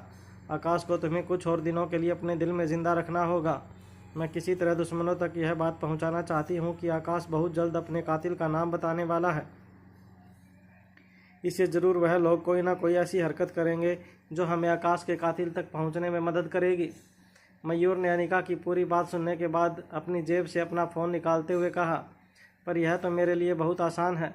मैं अभी कुछ मिनट के अंदर हर जगह यह बात फैला देता हूँ कि आकाश बहुत जल्द ठीक हो जाएगा। मयूर जब अपने फ़ोन पर अपने लोगों से बात करने लगा तो अनिका ने भी अपने पर्स से अपना फ़ोन निकाला और इंस्पेक्टर राजेश को कॉल लगाया। कॉल रिसीव करते ही इंस्पेक्टर राजेश ने कहा, आज के दिन मैं कुछ और भी मांग लेता तो ऊपर वाला वह भी मुझे दे देता। देखिए, आप जितनी बड़ी डॉक्टर मुझे पर्सनली कॉल लगा रही हैं, यह जानकर मुझे बड़ी खुशी महसूस होती है। अगर मैं अपने बीवी बच्चों से कहूं कि दुनिया की सबसे मशहूर और काबिल डॉक्टर अमृता मुझे पर्सनली कॉल करती है तो मेरे घर पर मेरी इज्जत 10 गुना बढ़ जाएगी। बताइए मैडम, आपकी क्या सेवा कर सकता हूं? इस बार इंस्पेक्टर राजेश की बात सुनकर अनिका ने कहा, इंस्पेक्टर, मैं सिर्फ इतना जानना चाहती हूं कि आकाश के एक्सीडेंट का केस दबाने के लिए आपको कौन मजबूर कर रहा है? अनिका की बात सुनते ही इंस्पेक्टर राजेश बिल्कुल खामोश हो गए। अनिका ने दोबारा जोर देते हुए इंस्पेक्टर राजेश से कहा, देखिए, आप अच्छी तरह से जानते हैं कि आपका मुंह खुलवाने के लिए मेरे पास और भी तरीके हैं। अगर आप मेरे साथ कोऑपरेट करेंगे तो अच्छा होगा। अनिका की बात सुनकर इंस्पेक्टर राजेश ने कहा, अरे मैडम, आप तो धमकी देने पर उतर आई। चलिए, अब आपने मुझे धमकी दे ही दी है तो मैं भी आपको एक चेतावनी दे ही देता हूँ। मेरी मानिए तो जो केस बंद हो चुका है उसे बंद ही रहने दीजिए, इसी में हम सबकी भलाई है। अगर केस खुल गया तो ऐसे ऐसे राज खुलेंगे जिसे आप बर्दाश्त नहीं कर पाएंगी। अनिका इंस्पेक्टर राजेश की बात पूरी तरह से समझ नहीं पा रही थी। अनिका की खामोशी पढ़ते हुए इंस्पेक्टर राजेश ने कहा, गड़े मुर्दे अगर उखड़ेंगे तो बात बहुत दूर तक जाएगी और फिर घर की बातों को कोर्ट कचहरी में ले जाने का क्या फ़ायदा? इंस्पेक्टर राजेश की बात सुनते ही अनिका ने कहा, घर की बात, तुम कहना क्या चाहते हो? अनिका की बात का जवाब देते हुए इंस्पेक्टर राजेश ने कहा, देखिए मैडम, आप जो सुनना चाहती हैं वह मैं बोल नहीं सकता। जो मैं बोल रहा हूँ वह आप समझना नहीं चाहती। फिलहाल आप सिर्फ इतना समझ लीजिए कि आपके भाई के साथ जो कुछ भी हुआ, भले ही वह दर्दनाक हादसा था, मगर वह एक एक्सीडेंट से ज़्यादा कुछ और नहीं था। आपके भाई के लिए मेरे दिल में बेहद सिंपैथी है। बहुत भले आदमी है मिस्टर आकाश, मगर कुछ चीज़ें होती हैं जो इंसान के बस के बाहर होती हैं। मायका भी आपका है और ससुराल भी आपका है, दोनों के दोनों बड़े पावरफुल हैं। मुझ जैसे छोटे आदमी को कुचलना आपके घर के नौकर के लिए भी बड़ा ही आसान है। आइंदा इस केस को लेकर मुझे कॉल मत कीजिएगा और कोई सेवा करनी हो तो ज़रूर याद कीजिएगा। इंस्पेक्टर राजेश ने यह कहकर कॉल डिस्कनेक्ट कर दिया। अनिका को इंस्पेक्टर राजेश की बातों से इतना तो यकीन हो गया था कि इंस्पेक्टर राजेश ज़रूर इस केस के बारे में ऐसा कुछ जानते थे जो अनिका को आकाश के कातिलों तक पहुंचा सकता था। आकाश की बॉडी को प्रिजर्व करने का सारा इंतजाम करने के बाद अनिका अपने दिल पर पत्थर रखकर चेहरे पर मुस्कान लेकर अस्पताल से बाहर निकली और सीधे मारवा हाउस पहुंची। जैसे ही अनिका अपनी कार से उतरी, रिया, अलेक्जेंडर और आर्यन दौड़कर अनिका के पास आए। वह तीनों चिल्लाते हुए, शोर मचाते हुए अनिका से कहने लगे, मम्मा, आकाश मामा ठीक हो गए, यह तो कितनी अच्छी बात है। फिर रिया ने अनिका का एक हाथ पकड़कर उसे गोल गोल घुमाते हुए कहा, मम्मा, मैं मामा से मिलना चाहती हूँ, अभी ले चलो मुझे। अनिका अच्छी तरह से जानती थी कि बच्चों की खुशी ज़्यादा दिनों तक टिकने वाली नहीं थी। अनिका के तीनों बच्चे, खासकर रिया, आकाश से बेहद प्यार करती थी। आकाश ने भी कभी पिंकी और रिया के बीच में कोई फ़र्क नहीं समझा था। जितना प्यार आकाश पिंकी को करता था, उतना ही प्यार आकाश रिया से भी करता था। हालांकि दोनों लड़के मामा से काफ़ी रिस्पेक्ट से बात करते थे, मगर दोनों को आकाश के साथ वक्त गुजारना बहुत पसंद आता था। जो बातें कभी कभी अलेक्जेंडर और आर्यन रोहित के साथ नहीं शेयर करते, वह बातें वह दोनों अक्सर अपने मामा आकाश के साथ शेयर कर लेते थे। अनिका ने अपने तीनों बच्चों को बारी बारी प्यार करने के बाद कहा, देखो, अभी आकाश मामा को तुम लोग कुछ दिनों तक नहीं मिल सकते, वह अंडर ऑब्जर्वेशन है। अनिका की बात सुनते ही हैरान होते हुए रिया ने अनिका से पूछा, अरे मम्मा, मगर यह कैसे हो सकता है? हमने तो अभी अभी पापा के मुंह से सुना कि आकाश मामा ठीक हो गए हैं। अनिका ने रिया के गालों पर हाथ फेरते हुए पूछा, क्या पापा ने खुद तुमसे कहा? तभी आर्यन ने अनिका के पास आते हुए कहा, नहीं, हम लोग हॉल में बैठकर होमवर्क कर रहे थे, तब हमने पापा को किसी के साथ फ़ोन पर बात करते हुए सुना। अनिका ने आर्यन के कंधे पर अपना एक हाथ रखते हुए पूछा, किससे बात कर रहे थे पापा? आर्यन ने कुछ देर सोचने के बाद, यह तो पता नहीं, मगर पापा ने फ़ोन पर यह कहा कि उन्हें खबर मिली है कि आकाश मामा बहुत जल्द ठीक हो जाएंगे। आर्यन की बात सुनने के बाद अनिका मन ही मन कुछ सोचने लगी। अनिका ने आर्यन से पूछा, पापा कहाँ हैं इस वक्त? इस बात का जवाब देते हुए रिया ने अपने हाथ के इशारे से अनिका से कहा, पापा अपने ऑफिस में बैठे हैं। अनिका जानती थी कि कई बार रोहित घर में ही बने अपने पर्सनल ऑफिस से काम किया करता था। तीनों बच्चों को गार्डन में छोड़कर अनिका मारवा हाउस के अंदर दाखिल हुई। रोहित का पर्सनल ऑफिस मारवा हाउस के सेकंड फ्लोर पर बना था। अनिका जैसे ही सेकंड फ्लोर पर पहुंची, कांच के दरवाजे से अनिका ने रोहित को फ़ोन पर किसी के साथ बात करते हुए देखा। हालांकि रोहित की आवाज़ अनिका के कानों तक नहीं पहुंच रही थी, मगर रोहित काफ़ी टेंशन में लग रहा था। वह बड़े बड़े हाथ के इशारे करते हुए किसी को फ़ोन पर शायद डांट लगा रहा था। जैसे ही अनिका ऑफिस का दरवाज़ा खोला, रोहित फ़ोन पर बात करते हुए रुक गया और अचानक फ़ोन डिस्कनेक्ट करते हुए रोहित ने अनिका से कहा, अरे तुम आ गई, बड़ी खुशी की बात है, आकाश अब ठीक हो गया। अनिका बड़े ही ध्यान से रोहित की आंखों में देख रही थी। रोहित काफ़ी नॉर्मल लग रहा था। कुछ देर तक रोहित को देखने के बाद अनिका ने कहा, नहीं, ऐसी बात नहीं है, अभी उसकी हालत काफ़ी क्रिटिकल है, मगर हाँ, हो सकता है कुछ दिनों में उसे होश आ जाए और वह यह बता सके कि उसके साथ जो कुछ भी हुआ है वह महज एक्सीडेंट था या इसके पीछे किसी की साजिश थी। अनिका की बात सुनते ही रोहित बिल्कुल हैरान हो गया। रोहित ने अनिका से कहा, ठीक है, तो तुम्हें लगता है कि आकाश का एक्सीडेंट एक साजिश है? किसी ने आकाश को मारने की कोशिश की है? बड़े ध्यान से रोहित को देखते हुए अनिका ने कहा, ऐसा मैं नहीं कह रही हूँ, ऐसा वह इंस्पेक्टर राजेश कह रहा था। इंस्पेक्टर राजेश का नाम सुनते ही रोहित ने अपनी नज़रें अनिका की आंखों से हटा ली और अनिका से कहा, अच्छा, क्या कहा इंस्पेक्टर राजेश ने? अनिका ने रोहित की बात सुनते ही रोहित से पूछा, तुम जानते हो इंस्पेक्टर राजेश को? रोहित ने तुरंत इस बात का जवाब देते हुए कहा, हाँ, अच्छी तरह से जानता हूँ मैं उसे। वह इंस्पेक्टर राजेश योगराज का खास आदमी है। छोटी मोटी परमिशन, पॉलिटिकल रैली करवाना, योगराज के लिए, यह सारी चीज़ें तो इंस्पेक्टर राजेश ही करता है। मैं उसे सिर्फ इसलिए जानता हूं क्योंकि योगराज ने मुझसे कहा था कि उसकी पार्टी की तरफ से वह पुलिस रिलीफ फंड में कुछ डोनेशन देना चाहता है और वह चाहता था कि मैं भी इस डोनेशन में उसका साथ दूं। डोनेशन की रकम लेने के लिए यह इंस्पेक्टर राजेश ही आया था मेरे पास। रोहित की पूरी बात सुनने के बाद अनिका ने रोहित से कहा, रोहित, यह डोनेशन क्या होता है? क्या तुम सीधे सीधे इसे घूस नहीं कह सकते? अनिका की ऐसी बात सुनकर रोहित हैरान हो गया। अनिका ने आज तक कभी रोहित के ऊपर इस तरह का इल्ज़ाम नहीं लगाया था। हालांकि गुलेरिया ग्रुप ऑफ इंडस्ट्री और मारवा ग्रुप ऑफ इंडस्ट्री हमेशा से एक दूसरे के राइवल्स रहे थे, मगर आज तक कभी अनिका ने रोहित को ना उसकी स्ट्रेटजी के बारे में कुछ पूछा था और ना ही गुलेरिया ग्रुप ऑफ इंडस्ट्री की स्ट्रेटजी के बारे में रोहित को कुछ बताया था। रोहित किसी न किसी तरह हमेशा ही गुलेरिया ग्रुप ऑफ इंडस्ट्री को पछाड़ने में कामयाब हो जाता था और उसने मारवा ग्रुप ऑफ इंडस्ट्री को नंबर 1 पोजीशन पर बनाए रखा था। मगर आज तक कभी भी अनिका ने रोहित की ईमानदारी पर शक नहीं किया था। मगर आज ज़िंदगी में पहली बार रोहित पर इस तरह का कोई इल्ज़ाम अनिका ने लगाया था। रोहित ने अनिका से कहा, एक बड़ी कॉर्पोरेट कंपनी होने के नाते हर कंपनी ऐसे सोशल कॉजेज़ में डोनेशन देती ही है। इसका मतलब यह नहीं कि मैं घूस देकर अपना काम निकलवा रहा था। आकाश ने भी इस तरह के डोनेशन दिए होंगे। रोहित की बात सुनकर अनिका ने रोहित से कहा, हो सकता है आकाश ने भी इस तरह के डोनेशन दिए हों। यह सवाल मैं उससे भी पूछूंगी जब वह होश में आ जाएगा। अनिका की आंखों में रोहित को एक अजीब सा जुनून दिखाई दे रहा था। कुछ देर बाद अपनी बात बदलते हुए अनिका ने अपने चेहरे पर मुस्कान लाकर कहा, अरे मैं तो यूं ही पूछ रही थी, तुम तो इतने सीरियस हो गए। अनिका को मुस्कुराता हुआ देखकर रोहित के चेहरे पर परेशानी गायब हो गई। रोहित ने भी अपने चेहरे पर मुस्कान लाते हुए अनिका से कहा, चलो आकाश खतरे से बाहर है, यह सुनकर बहुत अच्छा लगा। मैं आकाश से मिलना चाहता हूँ, कब जा सकते हैं? रोहित की यह बात सुनते ही अनिका ने कहा, देखो रोहित, अब तक यह कहना तो बहुत मुश्किल है कि आकाश पूरी तरह से खतरे से बाहर है। उसकी कंडीशन काफ़ी क्रिटिकल है। हम बस उम्मीद कर सकते हैं कि आकाश जल्द से जल्द होश में आ जाए। तब तक आकाश से कोई नहीं मिल सकता। यहाँ तक कि मैंने पापा को भी कह दिया है कि वह कुछ दिनों तक आकाश से दूर ही रहें। ऐसी कंडीशन में पेशेंट को किसी भी तरह का इन्फेक्शन हो जाए तो वह उसके लिए जानलेवा हो सकता है। इसलिए फ़िलहाल आकाश से मिलने की इजाज़त किसी को नहीं है। अनिका की पूरी बात सुनने के बाद रोहित ने कहा, यू आर राइट, ऐसी हालत में बिल्कुल रिस्क नहीं लेना चाहिए। एक लंबी सांस छोड़ते हुए अनिका ने रोहित से कहा, ठीक है, तुम अपना काम कर लो, मैं ऊपर जाकर कुछ देर के लिए आराम करती हूँ। कल सुबह फिर से जल्दी हॉस्पिटल जाना है मुझे। रोहित ने अनिका के कंधे पर हाथ रखकर हाँ में अपना सर हिला दिया।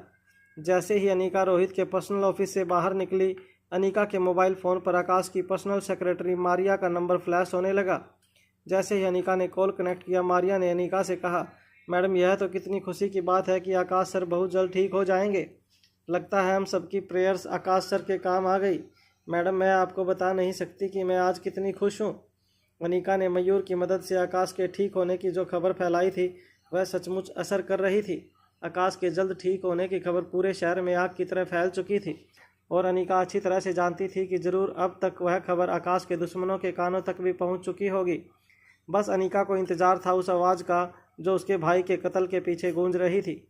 अनिका ने मारिया से कहा, देखो मारिया, जब तक आकाश फिर से गुलेरिया ग्रुप ऑफ इंडस्ट्री की कमान अपने हाथ में नहीं लेता, तुम्हें यह सारी जिम्मेदारी उठानी होगी।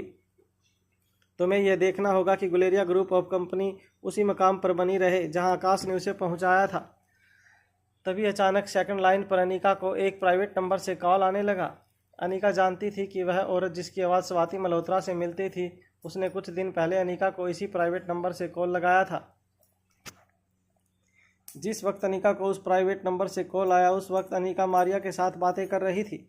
मगर उस प्राइवेट नंबर से कॉल आता हुआ देखकर अनिका ने मारिया से कहा, मारिया, मैं तुम्हें बाद में कॉल करती हूँ, इस वक्त मुझे एक ज़रूरी कॉल अटेंड करना है।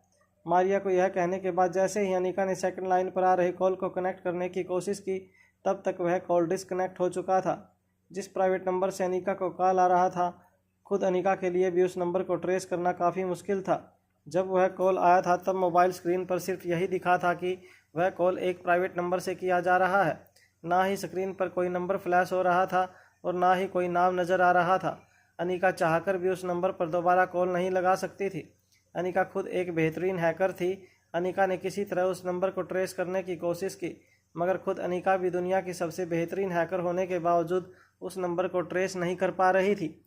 अनिका किसी भी हालत में उस औरत से बात करना चाहती थी जिस औरत की आवाज़ स्वाति मल्होत्रा से मिलती जुलती थी।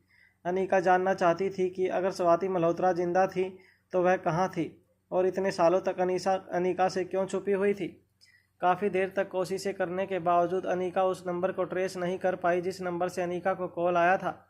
अनिका अच्छी तरह से जानती थी कि अगर स्वाति मल्होत्रा सचमुच जिंदा थी तो वह इतनी आसानी से किसी की पकड़ में नहीं आ सकती थी।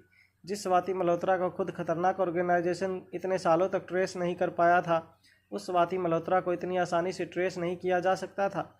मगर अनिका यह सोच कर हैरान हो रही थी कि अगर स्वाति मल्होत्रा ही वह औरत थी जो अनिका को कांटेक्ट करने की कोशिश कर रही थी, तो वह अपने आप को अनिका से छुपा क्यों रही थी। एक माँ अपनी ज़िंदगी अपनी बेटी से क्यों छुपा रही थी। यह बात अनिका की समझ में नहीं आ रही थी। देर रात हो चुकी थी। अनिका अपने लैपटॉप पर बार बार उस नंबर तक पहुंचने की कोशिश कर रही थी, मगर अनीका के हाथ कोई कामयाबी नहीं लग रही थी। अनीका को कुछ घंटों तक लैपटॉप के सामने बैठा हुआ देखकर बिस्तर पर लेटे हुए रोहित ने अनीका से कहा, अनीका बहुत रात हो चुकी है, मुझे लगता है तुम्हें सो जाना चाहिए। रोहित की आवाज़ सुनते ही अनीका को ऐसा लगा जैसे अचानक ही उसे काफ़ी देर बाद होश आया था। लैपटॉप स्क्रीन से आ रही रोशनी की वजह से अनीका की आंखों के सामने उसे सब कुछ धुंधला धुंधला नजर आने लगा था। जब अनीका को एहसास हुआ कि अब उस नंबर तक पहुंचना बेहद मुश्किल था तो थक हार कर अनीका ने हार मान ली और लैपटॉप स्क्रीन को नीचे कर लिया। अनीका कुछ देर तक स्टडी टेबल पर अपने सर पर हाथ देकर बैठी रही। तभी अचानक अनीका के कंधों पर रोहित ने धीरे धीरे मसाज करते हुए कहा, मैं अच्छी तरह से जानता हूँ कि तुम किन तकलीफ़ों से गुजर रही हो, इसलिए मैं तुम्हें डिस्टर्ब नहीं करना चाहता। मगर अनीका, तुम्हें अपनी सेहत का भी ख्याल रखना होगा। मेरे साथ साथ बच्चों को भी तुम्हारी काफ़ी फिक्र होती है। रोहित ने बड़े ही प्यार से और धीमी आवाज़ में अनीका से यह बात कही थी, मगर आज पहली बार अनीका को रोहित का स्पर्श काफ़ी अनजाना सा लगने लगा था। आकाश के एक्सीडेंट से जुड़ी हर बात जब अनीका को याद आती तो कहीं ना कहीं अनीका की शक की सुई रोहित पर भी आकर अटकती थी। हालांकि ऐसा ख्याल अनीका के मन में आते ही अनीका अपने मन में आए इस ख्याल को निकाल देती, क्योंकि अनीका ने खुद अपनी आंखों से देखा था कि रोहित ने किस तरह अपनी जान की परवाह किए बिना अनीका और बच्चों की रक्षा की थी। जो इंसान अपने परिवार की रक्षा के लिए इतना कुछ कर सकता था, क्या सचमुच वही इंसान अपनी कंपनी को नंबर 1 की पोजीशन पर लाने के लिए किसी की जान ले सकता था? यह बात अनीका मान नहीं सकती थी, मगर जब तक अनीका आकाश के कातिलों तक नहीं पहुंचती, अनीका के दिल में हमेशा ही यह बात खटकने वाली थी कि रोहित योगराज के साथ हाथ मिला चुका था और योगराज वही बंदा था जो इस वक्त आकाश का सबसे बड़ा दुश्मन था। रोहित का हाथ अपने कंधों से हटाते हुए अनीका चुपचाप बिस्तर पर जाकर लेट गई। इससे पहले कि रोहित अनीका के पास आता, अनीका ने अपनी आंखें बंद कर ली और रोहित की ओर पीठ करके सो गई। वहां रोहित खुली आंखों से काफ़ी देर तक अनीका को लेटा हुआ देखता रहा। कुछ देर बाद जब रोहित को एहसास हुआ कि अनीका गहरी नींद में सो चुकी थी, तो रोहित अपनी जगह से उठकर बालकनी में गया और उसने एक सिगार जलाई। सिगार के कश लेते हुए रोहित आसमान की ओर देख रहा था। रोहित की आंखों में एक अनजाना गिल्ट नजर आ रहा था। ऐसा लग रहा था जैसे रोहित मन ही मन अपने आप से बातें कर रहा था। बिस्तर पर लेटी अनीका ने अपनी आंखें तो बंद की, मगर वह सोई नहीं थी। रोहित के बालकनी में जाते ही अनीका ने अपनी आंखें खोली और बड़े ही ध्यान से रोहित को नोटिस करने लगी। अनीका अच्छी तरह से जानती थी कि रोहित सिगरेट नहीं पीता था, मगर जब भी रोहित अपने आप से नाराज़ होता था तब वह ज़रूर कुछ देर के लिए अपने आप से बातें करता हुआ सिगार के कश लगाता था। रोहित को इस बार सिगार के कश लगाते हुए देखकर अनीका को यह एहसास हो चुका था कि ज़रूर कोई ऐसी बात थी जिससे रोहित अपने आप से नाराज़ था। अनीका भी अब मन ही मन सोचने लगी कि क्या रोहित की अपने आप से नाराज़गी का कोई कनेक्शन आकाश के एक्सीडेंट के साथ तो नहीं था? क्या आकाश के एक्सीडेंट के पीछे सचमुच योगराज के साथ साथ रोहित मारवा का भी हाथ था? मगर इन सारी बातों की तह तक पहुंचने के लिए अनीका को अभी कुछ दिन और इंतजार करना था। अनीका अच्छी तरह से जानती थी कि आकाश के बचने की खबर सुनकर आकाश के दुश्मन जरूर ऐसा कोई कदम उठाएंगे जिसके जरिए अनीका आकाश के दुश्मनों तक पहुंच सके। अगले दिन सुबह अनीका तैयार होकर पुलिस स्टेशन जाने के लिए अपनी कार में बैठी। अनीका ने ठान लिया था कि अगर इंस्पेक्टर राजेश आकाश के एक्सीडेंट के बारे में छानबीन करने से मना करते हैं तो वह हायर अथॉरिटीज़ से इंस्पेक्टर राजेश की कंप्लेंट करेंगी। अनीका ने पुलिस स्टेशन जाने के लिए जैसे ही कार ड्राइव करना शुरू किया, मारवा हाउस के गेट तक पहुंचने से पहले ही अनीका की गाड़ी को बाहर से तेज़ी से आई हुई एक कार ने रोक लिया। जिस कार ने अनीका की गाड़ी को रोका था उस कार का ड्राइवर अनीका को ठीक तरह से नज़र नहीं आ रहा था। उस तेज़ी से अंदर आ रही कार ने इतनी ज़ोर से ब्रेक मारी थी कि उस कार के आगे धुएं का एक गुब्बार सा बन गया था और जिसकी वजह से अनीका कार चला रहे ड्राइवर को देख नहीं पा रही थी। जैसे ही अनीका अपनी कार से उतरकर उस कार की ओर आगे बढ़ने लगी, अनीका ने देखा कि धुएं के गुब्बार के बीच से भूमिका चलकर अनीका की ओर आ रही थी। भूमिका पहले से काफ़ी ज़्यादा बदल गई थी। हमेशा छोटे और स्टाइलिश कपड़े पहनने वाली भूमिका अब स्पेशल ऑफिसर की वर्दी में काफ़ी स्मार्ट और एलिगेंट लग रही थी। हालांकि भूमिका के चेहरे पर वही खूबसूरती नज़र आ रही थी, मगर अब भूमिका के चेहरे पर वह बचपना नहीं रहा था। वह काफ़ी ज़्यादा मैच्योर और सीरियस नज़र आने लगी थी। अनीका के पास आते ही भूमिका ने अनीका को गले से लगा लिया और फिर अनीका के कंधों पर हाथ रखते हुए धीमी आवाज़ में कहा, आकाश के एक्सीडेंट के बारे में सुनकर मुझे बहुत दुख हुआ। मैं तुम्हारे पास रहना चाहती थी उस वक्त, मगर तुम तो अच्छी तरह से जानती हो कि एक स्पेशल डिपार्टमेंट का ऑफिसर होने के नाते मैं हमारी पर्सनल लाइफ तक ताक पर रखते हुए भी हमारी ड्यूटी निभानी पड़ती है। मेरा मिशन तो पूरा हो चुका है, मगर जब मैंने यह सुना कि आकाश के एक्सीडेंट के पीछे किसी की साजिश हो सकती है तो मैंने डिपार्टमेंट से कुछ दिनों की छुट्टी की अर्जी दे दी थी ताकि मैं तुम्हारे साथ रहकर इस मामले की तह तक जा सकूं। अब मुझे पहले से सारी बातें समझाओ। तुम्हें ऐसा क्यों लग रहा है कि आकाश के एक्सीडेंट के पीछे किसी का हाथ है? अनिका नहीं जानती थी कि भूमिका के सवाल का क्या जवाब था। अनिका ने मयूर और मारिया की बातों से यह पता लगाया था कि पिछले कुछ दिनों में जब से ग्लोरिया ग्रुप ऑफ इंडस्ट्री ने मारवा ग्रुप ऑफ इंडस्ट्री को पीछे करके नंबर 1 की पोजीशन हासिल की थी, तब से आकाश के कई अनजान दुश्मन आकाश और ग्लोरिया ग्रुप ऑफ इंडस्ट्री के पीछे पड़े थे, जिनमें से एक था योगराज। और अनिका ने योगराज और रोहित की दोस्ती अपनी आंखों से देखी थी, मगर फिर भी अनिका के पास इस बात का कोई ठोस सबूत नहीं था कि आकाश के एक्सीडेंट के पीछे किसी का हाथ हो सकता था। तभी एक बात अनिका के दिमाग में बिजली की तरह चमकी। अनिका ने भूमिका से कहा, देखो भूमिका, इस वक्त मेरे पास कोई सबूत नहीं है यह बताने के लिए कि आकाश का एक्सीडेंट किसी ने जानबूझकर करवाया था। बस मैं तुम्हें इतना बता सकती हूँ कि इन्वेस्टिगेशन ऑफिसर ने पहले तो एक्सीडेंट वाले दिन खुद ही मुझे बताया था कि आकाश के एक्सीडेंट के पीछे उसे किसी की साजिश नज़र आ रही थी, मगर कुछ दिनों के बाद वह इंस्पेक्टर राजेश खुद अपनी ही बात से पूरी तरह से मुकर गया। अचानक कहने लगा कि आकाश का एक्सीडेंट सिर्फ एक हादसा था और मुझे इस पूरी घटना को एक हादसा समझकर भूल जाना चाहिए। मेरी समझ में यह नहीं आ रहा है कि अचानक ही वह इंस्पेक्टर अपनी ही बात से पलट क्यों गया। अनिका की पूरी बात सुनने के बाद कुछ देर मन ही मन कुछ सोचने के बाद भूमिका ने कहा, ठीक है अनिका, अगर तुम्हें जरा सा भी शक है कि आकाश के एक्सीडेंट के पीछे किसी का हाथ हो सकता है और अगर यह बात सच है तो मैं तुम्हें यकीन दिलाती हूँ कि मैं किसी भी हालत में आकाश के साथ यह करने वाले इंसान को छोड़ूंगी नहीं। हम दोनों मिलकर ज़रूर उसे सबक सिखाने में कामयाब होंगे। सबसे पहले मुझे यह बताओ कि तुम्हें किस पर शक है। अनिका चाहकर भी भूमिका के सामने रोहित का नाम नहीं ले सकती थी, न सिर्फ इसलिए क्योंकि रोहित भूमिका का भाई था, बल्कि इसलिए भी क्योंकि अनिका का मन खुद नहीं मानता था कि रोहित ऐसा कुछ कर सकता था। अनिका ने भूमिका की इस बात का जवाब देते हुए कहा, नहीं, मुझे किसी पर शक नहीं है। अनिका की बात सुनने के बाद भूमिका ने गहरी सांस लेते हुए अनिका से कहा, ठीक है, चलो पहले उस इंस्पेक्टर से मिलते हैं जिसने तुम्हें यह कहा था कि उसके पास इस बात का सबूत है कि आकाश के एक्सीडेंट के पीछे किसी का हाथ है। अनिका से यह कहकर जैसे ही भूमिका अनिका को लेकर कार में बैठने गई, भूमिका को अचानक मारवा हाउस के मेन गेट पर एक जाना पहचाना चेहरा नजर आया। उस चेहरे को देखकर भूमिका के चेहरे पर गुस्सा साफ नजर आने लगा। कार का दरवाजा पटकते हुए भूमिका तेजी से चलकर मारवा हाउस के मेन गेट पर गई। जब अनिका का ध्यान मेन गेट पर खड़े लड़के पर पड़ा तब उसे एहसास हुआ कि गेट पर खड़ा लड़का और कोई नहीं बल्कि निखिल कोठी भास्कर था। भूमिका निखिल के पास जाकर ऊंची आवाज़ में कहने लगी, तुम यहाँ क्या कर रहे हो? तुमसे मैंने कितनी बार कहा है कि इस तरह मेरा पीछा मत किया करो। निखिल की दाढ़ी बढ़ी हुई थी और वह बड़े ही प्यार से बड़ी बड़ी आंखों से भूमिका को देख रहा था। भूमिका को देखते देखते निखिल की आंखें कब नम हो गई है निखिल को भी पता नहीं चला था। निखिल ने बस दबी हुई आवाज़ में भूमिका से कहा, जब मुझे पता चला कि तुम दिल्ली आई हो तो मैंने सोचा तुम्हें अपनी आंखों से देख लूँ। मुझे नहीं पता था कि मेरी शक्ल देखकर भी तुम्हें इतना गुस्सा आएगा। हालांकि एयरपोर्ट से लेकर अभी तक मैंने तुम्हारा पीछा किया था तो मुझे पता था कि तुम मुझे पसंद नहीं करती, मगर फिर भी मैं यह नहीं जानता था कि आज भी तुम मुझसे उतनी ही नफरत करती हो। निखिल की बातें सुनकर भूमिका का गुस्सा और भी ज़्यादा बढ़ रहा था। उसका चेहरा पूरी तरह से लाल पड़ चुका था। भूमिका ने अपने दोनों हाथ अपनी कमर पर रखकर निखिल से कहा, देखो, तुम मेरा पीछा करना छोड़ दो। मैंने तुमसे 1000 बार कहा है कि हमारे बीच कुछ भी पॉसिबल नहीं है। भूमिका की बात सुनते ही निखिल ने भूमिका से कहा, डरो मत भूमिका, मैं कुछ नहीं चाहता हूँ। बस तुम्हारा चेहरा देख एक अरसा बीत गया था, इसलिए तुमसे मिलने चला आया। निखिल की आंखों में भूमिका के लिए आज भी वही सच्चा प्यार नजर आ रहा था जो अनिका ने कुछ साल पहले लंदन में देखा था। मार्क्स को लेकर भूमिका के दिल में निखिल के लिए जो गुस्सा था वह अब तक शांत नहीं हुआ था। निखिल की प्यार भरी नज़रें भूमिका का गुस्सा और भी ज़्यादा बढ़ा रही थी। भूमिका अपने पांव पटक कर सीधे जाकर अपनी कार में बैठ गई और पैसेंजर सीट पर बैठी अनिका से कहा, चलो हम इंस्पेक्टर राजेश से मिलने जाते हैं।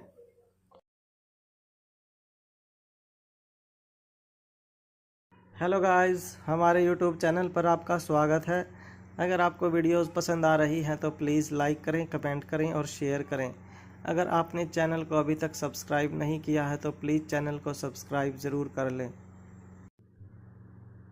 कार में बैठी भूमिका ने अनिका से कहा, चलो हम इंस्पेक्टर राजेश से मिलने चलते हैं। अनिका से यह कहते ही भूमिका ने जोर से एक्सीलरेटर पर पांव रखा और बड़ी तेजी से कार मारवा हाउस के मेन गेट पर खड़े निखिल के बगल से निकाल कर ले गई।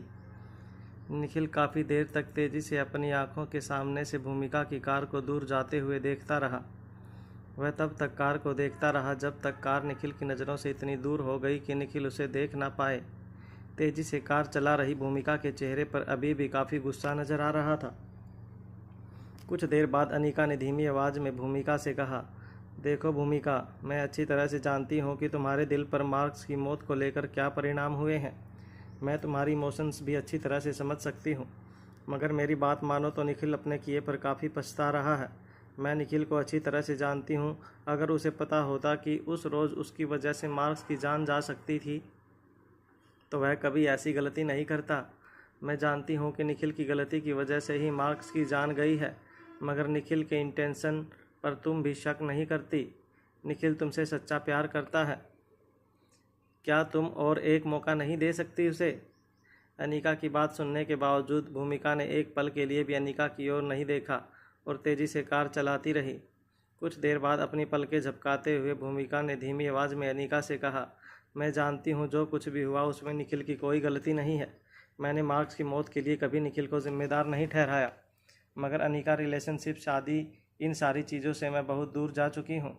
मैंने फैसला कर लिया है कि मैं अपनी बची हुई ज़िंदगी स्पेशल डिपार्टमेंट की सर्विस करने में बिता दूंगी। मार्क्स का भी यही सपना था कि वह स्पेशल डिपार्टमेंट के लिए ही काम करते करते अपनी सारी ज़िंदगी लोगों की सेवा में गुजार दे। मार्क्स ने अपनी आखिरी सांस तक स्पेशल डिपार्टमेंट की सेवा की। मैं भी बस वही करना चाहती हूँ, और किसी बात के लिए ना तो मेरे पास वक्त है और ना ही मेरे दिल में कोई जज्बात बचे हैं। निखिल के साथ यह रिश्ता आगे बढ़ाकर मैं निखिल पर अन्याय नहीं कर सकती, क्योंकि निखिल को देने के लिए मेरे दिल में कोई प्यार नहीं है। हाँ, यह बात ज़रूर है कि मार्क्स के साथ जो भी हुआ उसके लिए मैंने निखिल को जिम्मेदार नहीं ठहराया, मगर मैं जब भी निखिल का चेहरा देखती हूँ मुझे बस मार्क्स की वह दर्द भरी चीखें ही याद आती हैं जो मरने से पहले उसने लगाई होंगी।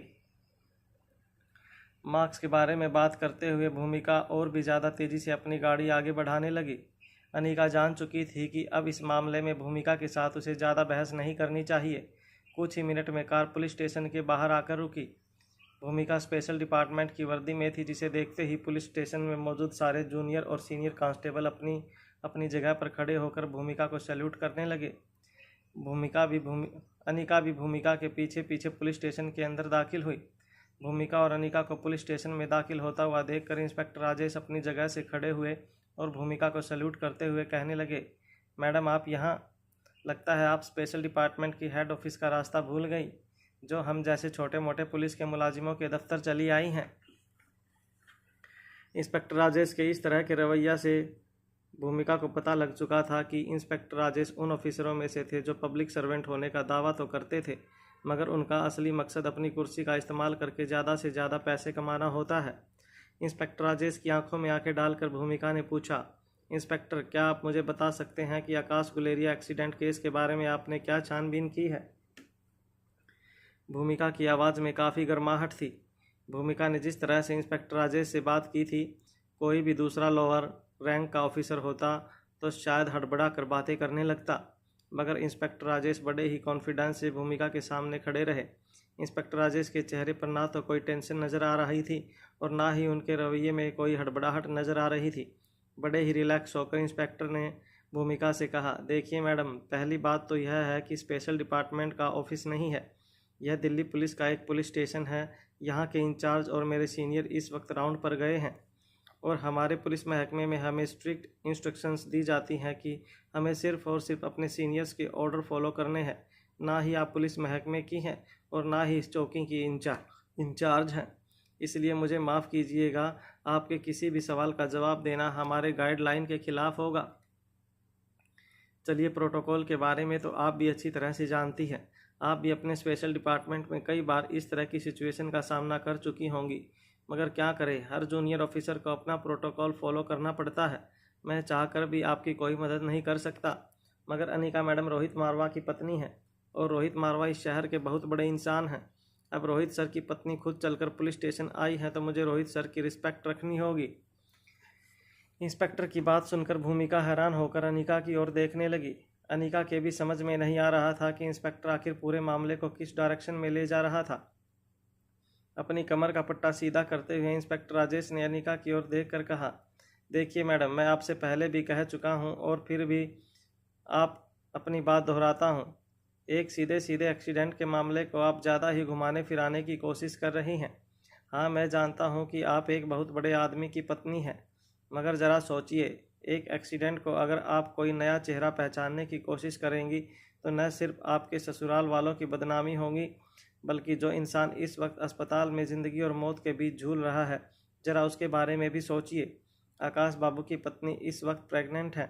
ऐसे गलत गलत अफवाहें अगर उनके कानों पर पड़ेगी तो उनकी सेहत पर इसका बुरा असर हो सकता है। इंस्पेक्टर राजेश की बातें सुनकर अनिका का चेहरा गुस्से से लाल होने लगा था। इंस्पेक्टर राजेश अनिका को वह बातें समझाने की कोशिश कर रहे थे जो एक डॉक्टर होने के नाते अनिका बहुत अच्छी तरह से जानती थी। भूमिका ने अनिका के चेहरे की परेशानी पड़ते हुए इंस्पेक्टर राजेश की ओर देखकर कहा, देखिए, आप एक काम कीजिए, मेरे साथ कंट्रोल रूम में चलिए। हम सीसीटीवी के जरिए देखते हैं कि आखिर एक्सीडेंट किस तरह हुआ था। भूमिका की बात पूरी होते ही इंस्पेक्टर राजेश ने अपने मुंह में पान दबाया और अपने हाथों में लगा रंग अपने बालों पर पोंछते हुए पान चबाकर भूमिका से कहा, देखिए मैडम, या तो मैं अपनी बात ठीक से आपको समझा नहीं पा रहा हूँ और या तो आप मेरी बात समझ नहीं पा रही है।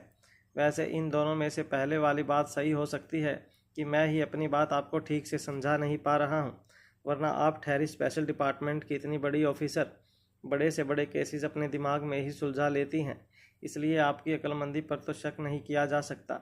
हो सकता है मैं ही अपनी बात आपको ठीक तरह से समझा नहीं पा रहा हूँ। तो बात दरअसल यह है मैडम कि यह केस आपके डिपार्टमेंट के अंडर नहीं आता है और अक्सर इस तरह के एक्सीडेंट के केस तो आए दिन दर्ज होते रहते हैं। और फिर यहाँ तो केस काफ़ी सिंपल है। आकाश बाबू का जो ड्राइवर था वह नशे में था। नशे की वजह से वह तेज़ चल रही कार पर बैलेंस घुमा बैठा और कार पलट गई। और देखिए, बेचारे ड्राइवर को अपनी गलती की सज़ा तो ऑलरेडी मिल चुकी है। बेचारा दम तोड़ चुका है। अब और क्या बड़ी सज़ा देना चाहती हो आप गुनहगार को? अब क्या ड्राइवर की गलती की सज़ा उसके पूरे ख़ानदान को देना चाहती हैं आप? भूमिका अच्छी तरह से समझ गई थी कि इंस्पेक्टर राजेश कोऑपरेट नहीं करने वाले थे। इंस्पेक्टर राजेश के रवैये से भूमिका को भी इस बात का शक होने लगा था कि हो ना हो आकाश के एक्सीडेंट के पीछे ज़रूर किसी की साजिश थी और उसी इंसान की साजिश के तहत इंस्पेक्टर राजेश भी केस को रफा दफा करने की कोशिश कर रहे थे। जब भूमिका को एहसास हो गया कि इंस्पेक्टर राजेश कोऑपरेट नहीं करने वाले थे तो भूमिका ने अपने बगल में खड़ी अनिका का हाथ पकड़ा और कहा, चलो यहाँ से।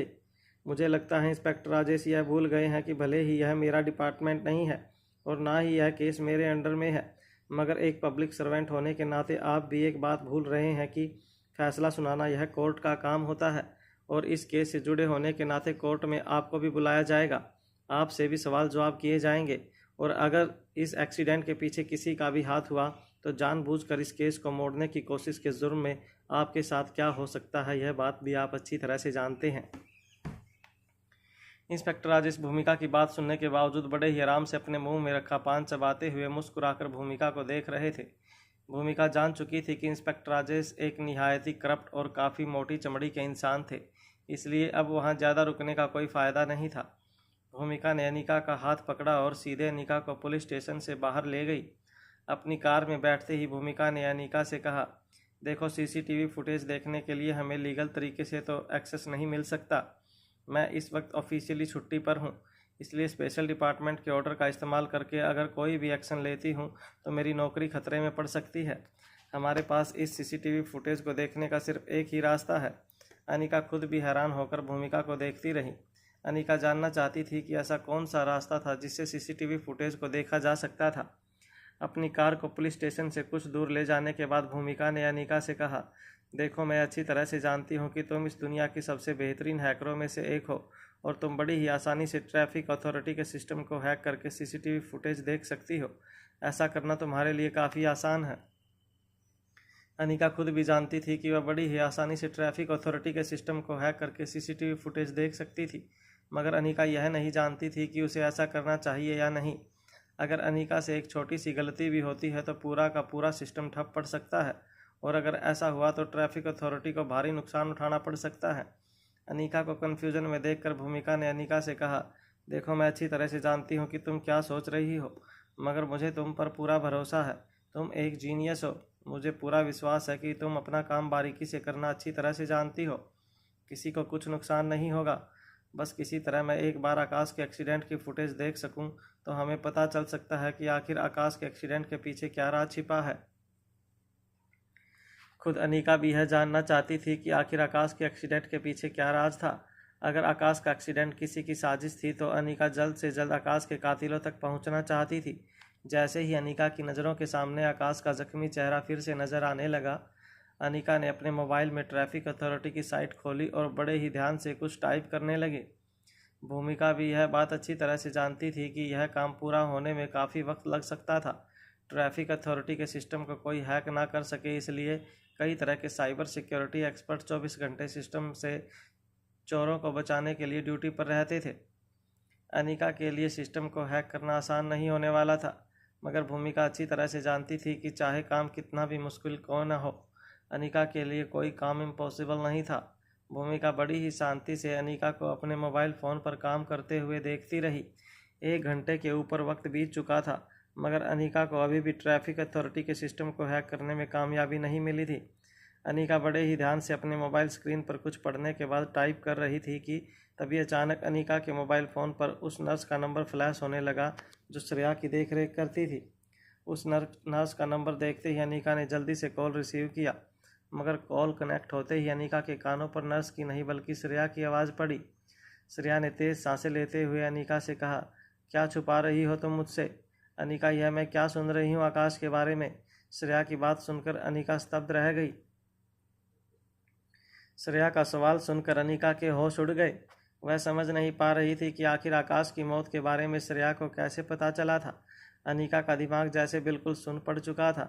अनीका किसी तरह कुछ दिनों तक आकाश की मौत को श्रेया से छुपा कर रखना चाहती थी। एक डॉक्टर होने के नाते अनीका यह बात अच्छी तरह से जानती थी कि ऐसी खबर का श्रेया और उसके होने वाले बच्चे पर क्या असर पड़ सकता था। श्रेया ने जब अचानक ही आकाश के बारे में इस तरह का सवाल अनीका से किया, अनीका समझ नहीं पा रही थी कि वह किस तरह रिएक्ट करे। जब अनीका काफ़ी देर तक फ़ोन पर खामोश रही तो तेज़ सांसें ले रही श्रेया ने अनीका से पूछा, यह इंटरनेट पर हर जगह यह खबर फैली हुई है कि होश में आते ही आकाश अपने ऊपर हुए हमलावरों का नाम बताएगा। क्या मतलब है ऐसी खबरों का? अनीका, क्या आकाश अभी तक होश में नहीं आया? तुमने तो मुझसे कहा था कि आकाश को मामूली फ्रैक्चर हुआ है, वह तुम्हारे साथ बातें करता है। तुमने मुझसे यह भी कहा था कि आकाश को मेरी फ़िक्र हो रही है। क्या तुम झूठ बोल रही थी मुझे? अनीका, मुझे बताओ, आकाश को क्या हुआ है और उसे अब तक होश क्यों नहीं आया? इतने दिन हो गए उसके एक्सीडेंट को, वह अब तक होश में कैसे नहीं आया? मैं अभी के अभी आकाश से मिलना चाहती हूँ। अनीका, बताओ मुझे, वह कहाँ है? यह नर्स मुझे कमरे से बाहर नहीं जाने दे रही है। तुम कहो इसे कि मुझे अभी इसी वक्त आकाश से मिलवाने ले जाए। श्रेया की सारी बात सुनने के बाद अनीका को कम से कम इस बात की तसल्ली हुई कि अब तक श्रेया यह नहीं जान पाई थी कि आकाश अब इस दुनिया में नहीं रहा था, मगर श्रेया ने जो मांग की थी वह पूरा करना भी अनीका के लिए नामुमकिन था। अनीका के कहने पर आईसीयू स्पेशल वार्ड में रखी आकाश की बॉडी को कोल्ड स्टोरेज में शिफ्ट कर दिया गया था। आईसीयू वार्ड पूरी तरह से सील कर दिया गया था ताकि कोई अंदर जाने ना पाए। अनीका ने अपने आप को संभालते हुए श्रेया से कहा, देखो श्रेया, घबराने की कोई बात नहीं है। आकाश बिल्कुल ठीक है और तुम ये मीडिया वालों को तो अच्छी तरह से जानती हो। छोटी सी बात को बड़ा स्वरूप देने की आदत है इनको। बात दरअसल यह है कि आकाश के एक्सीडेंट के पीछे हो सकता है कि किसी का हाथ हो, इसलिए पुलिस इस वक्त तहकीकात कर रही है, मगर इस मामले को ज़रूरत से ज़्यादा ही बड़ा बना दिया है मीडिया वालों ने। तुम बिल्कुल फ़िक्र मत करो, तुम बस इस वक्त अपना ख्याल रखो। अगर तुम इस तरह से रिएक्ट करोगी तो तुम्हारे होने वाले बच्चे के लिए यह खतरनाक हो सकता है। मेरी बात समझने की कोशिश करो। अनीका की बात सुनने के बाद श्रेया कुछ देर शांत हो गई। श्रेया भी अच्छी तरह से जानती थी कि मीडिया वालों को बातें बढ़ा चढ़ाकर कहने की आदत थी, मगर श्रेया को काफ़ी बेचैनी महसूस हो रही थी। कुछ देर खामोश रहने के बाद श्रेया ने अनीका से कहा, ठीक है, तो कम से कम मेरी आकाश से फ़ोन पर ही बात करवा दो। श्रेया की यह बात सुनकर अनीका ने श्रेया से कहा, श्रेया, मैंने तुमसे कहा ना कि आकाश की ट्रीटमेंट चल रही है। मैंने ही स्ट्रिक्ट इंस्ट्रक्शंस दिए हैं कि आकाश का फ़ोन आकाश से दूर रखा जाए, वरना फिजूल ही लोग उसे परेशान करने की कोशिश करेंगे, यहाँ वहाँ के सवाल पूछेंगे। ऑफिस वाले भी उसे फ़ोन करके बार बार तंग करेंगे और मैं नहीं चाहती कि जब तक आकाश पूरी तरह से ठीक ना हो जाए तब तक वह इस तरह की फिजूल बातों में अपना ध्यान दे। देखो, तुम अच्छी तरह से जानती हो कि एक्सीडेंट काफ़ी बड़ा था। मैं किसी भी तरह का रिस्क नहीं लेना चाहती, मगर तुम कुछ दिन रुक जाओ और अपना ख्याल रखो, उसके बाद सब कुछ ठीक हो जाएगा। अनिका की बातें सुनने के बाद श्रेया ने अनिका से कहा, पता नहीं मैं तुम्हारी बातों पर विश्वास करूं भी या नहीं। पता नहीं क्यों आज मुझे तुम्हारी किसी बात पर विश्वास नहीं हो रहा है। मैं बहुत बेचैनी महसूस कर रही हूँ। श्रेया की आवाज़ सुनकर अनिका को एहसास हो गया था कि श्रेया काफ़ी गहरे सदमे में थी। अनिका ने अपनी आवाज़ ऊंची करते हुए श्रेया से कहा कि देखो, तुम इस वक्त मेरी बात बड़े ही ध्यान से सुनो। तुम्हें अब अगर दोबारा पैनिक अटैक आया तो यह तुम्हारे होने वाले बच्चे के लिए बहुत खतरनाक हो सकता है। मैं अभी नर्स से कहती हूँ कि तुम्हें एक इंजेक्शन लगाए। तुम्हें कुछ घंटों के लिए गहरी नींद आ जाएगी, मगर यह तुम्हारे और तुम्हारे होने वाले बच्चे के लिए बेहद ज़रूरी है। प्लीज़ मेरे साथ कोऑपरेट करो। जैसे ही श्रेया के हाथ से नर्स ने फ़ोन अपने हाथ में लिया, अनिका ने नर्स से कहा, मैंने जो दवाई तुम्हें दी थी वह पानी में मिलाकर श्रेया को पिला दो, और जो इंजेक्शन मैं अभी तुम्हें लिखकर भेजूंगी वह फ़ौरन श्रेया की आईवी ड्रिप में लगा दो। उसे तुरंत आराम मिल जाएगा। और याद रखना, किसी भी हालत में श्रेया कमरे से बाहर नहीं निकलनी चाहिए। ये समझ लो कि बिना किसी कसूर के हम उसे कुछ दिनों तक हाउस अरेस्ट में रखना चाहते हैं। नर्स भी अच्छी तरह से समझ पा रही थी कि अनिका ऐसा क्यों कह रही थी। अनिका की सारी बातें सुनने के बाद नर्स ने अनिका से कहा, मैडम आप चिंता मत कीजिए, श्रेया मैडम को कुछ नहीं होगा। फ़ोन डिस्कनेक्ट करके अनिका कुछ देर के लिए यूं ही खामोश बैठी रही। अनिका ने अपना ही हाथ अपने सर पर रखा और अपनी उंगली से अपना माथा सहलाने लगी। अनिका के चेहरे पर इतनी परेशानी देखकर बगल में बैठी भूमिका ने अनिका से पूछा, क्या हुआ, सब कुछ ठीक है ना? श्रेया की तबीयत तो ठीक है? अनिका का रिएक्शन देखकर भूमिका समझ चुकी थी कि ज़रूर श्रेया के साथ कोई ऐसी बात हुई थी जो अनिका श्रेया से छुपा रही थी। भूमिका ने दबी हुई आवाज़ में अनिका से पूछा, क्या हुआ अनिका, क्या कोई परेशानी है? क्या कोई ऐसी बात है जो तुम श्रेया से छुपा रही हो? भूमिका की आवाज़ सुनने के बावजूद अनिका अपने ही ख्यालों में खोई रही। अनिका को इतना परेशान देखकर भूमिका ने अनिका के कंधे पर हाथ रखकर फिर से धीमी आवाज़ में कहा, क्या हुआ अनिका, मुझे बताओ। मैंने तुमसे इससे पहले इतना परेशान कभी नहीं देखा। भूमिका की बात सुनने के बाद अनिका ने धीरे से भूमिका की ओर देखा और बिल्कुल धीमी और दबी हुई उदास आवाज़ में कहा, भूमिका, यह बात मैंने अब तक सभी लोगों से छुपाई है, यहाँ तक कि मैंने तुम्हारे भाई रोहित को भी यह बात नहीं बताई है। अनिका की बात सुनकर भूमिका हैरान रह गई। ऐसी कौन सी बात थी जो अनिका रोहित से भी छुपा रही थी? यह बात भूमिका की समझ के बाहर थी। अनिका ने कुछ देर बाद अपनी चुप्पी तोड़ते हुए भूमिका से कहा, आकाश अब इस दुनिया में नहीं रहा। अनिका की बात सुनकर भूमिका को जैसे एक तेज़ बिजली का झटका महसूस हुआ। भूमिका को अपने कानों पर यकीन नहीं हो रहा था। वह खुद यह समझ नहीं पा रही थी कि उसने अभी अभी अनिका के मुंह से जो बात सुनी थी, क्या सचमुच वह बात अनिका ने कही थी या उसके दिल का वहम था। कुछ देर बाद अपने आप को संभालते हुए भूमिका ने अटकती हुई आवाज़ में अनिका से कहा, यह क्या कह रही हो तुम अनिका? भूमिका की बात का जवाब देते हुए अनिका ने कहा, देखो भूमिका, मैं तुमसे रिक्वेस्ट करती हूँ कि अभी यह बात सिर्फ अपने आप तक रखना, किसी से मत कहना। दरअसल बात यह है कि आकाश के एक्सीडेंट के बाद उसे बहुत गहरी चोट लगी थी। आकाश के शरीर से इतना खून बह चुका था कि हॉस्पिटल पहुंचने से पहले ही आकाश ब्रेन डेड हो चुका था। उसके शरीर में जान तो थी, मगर मैं जानती थी कि आकाश अब दोबारा कभी अपने पैरों पर नहीं खड़ा हो पाएगा। कुछ दिनों तक आकाश ज़िंदगी और मौत के बीच लड़ता रहा, मगर कल दोपहर को आखिरकार आकाश हम सबको छोड़कर हमेशा हमेशा के लिए चला गया। मगर मैं चाहकर भी यह बात अभी किसी से नहीं कह सकती। श्रेया माँ बनने वाली है। आकाश की मौत की खबर उसके लिए और उसके होने वाले बच्चे के लिए खतरनाक साबित हो सकती है, और साथ ही साथ मुझे इस बात का भी शक है कि आकाश के एक्सीडेंट के पीछे ज़रूर किसी का हाथ है। आकाश बच गया है, यह खबर सुनकर दुश्मन ने अगर कोई गलत कदम उठाया तो हमारा हाथ उसके गिरेबान तक पहुंच सकता है। यही सोचकर मैंने मयूर की मदद से यह खबर फैला दी कि आकाश अब पूरी तरह से ठीक हो गया है और कुछ दिनों में उसे होश भी आ जाएगा। हॉस्पिटल अथॉरिटीज़ की मदद से मैंने आकाश की बॉडी को कोल्ड स्टोरेज सिस्टम में प्रिजर्व करवा दिया है। हमारे पास कुछ दिन बचे हैं दुश्मन तक पहुंचने के लिए। अनिका की पूरी बात सुनने के बाद अनिका ने अपने सर पर अपना एक हाथ रख लिया। भूमिका अच्छी तरह से जानती थी कि मनाली से आने के बाद आकाश ने अनिका को एक सगी बहन से भी बढ़कर प्यार दिया था। गुलेरिया परिवार में सम्मान के साथ साथ आकाश ने अनिका को वह सारे अधिकार दिए थे जो कर्ण गुलेरिया पहले ही आकाश के नाम कर चुके थे।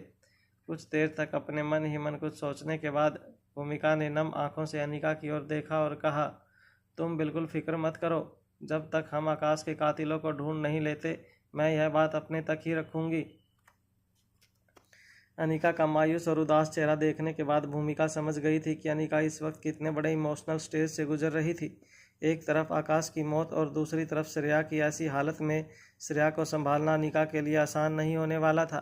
भूमिका ने अनिका के हाथों में अपना एक हाथ रखते हुए कहा, देखो अनिका, तुम एक काम करो, अगर ट्रैफिक डिपार्टमेंट के सिस्टम में तुम्हें एक्सेस मिलता है तो आकाश का जिस जगह पर एक्सीडेंट हुआ था उस रास्ते की और आकाश के एक्सीडेंट के पहले की 2 घंटे की फुटेज मुझे भेज देना। मैं हर एक डिटेल को बारीकी से देखूंगी और अगर मुझे किसी पर भी शक होता है तो मैं तुम्हें कॉल करके बताऊंगी। इस वक्त तुम श्रेया के पास जाओ, तुम्हारा उसके साथ रहना बहुत ज़रूरी है। भूमिका की बात में हामी भरते हुए अनिका ने भूमिका से कहा, ठीक है, मुझे उन लोगों के सिस्टम में एक्सेस तो मिल गया है, अभी कुछ देर में एक्सीडेंट स्पॉट की सीसीटीवी फुटेज निकाल कर तुम्हें भिजवाती हूँ। भूमिका कार ड्राइव करने लगी और अनिका अपने मोबाइल में बड़े ही ध्यान से फिर से काम करने लगी।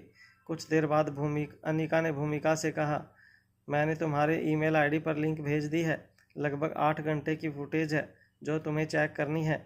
अनिका की बात में हामी भरते हुए भूमिका ने कहा, ठीक है, मैं अभी जाकर चेक करती हूँ।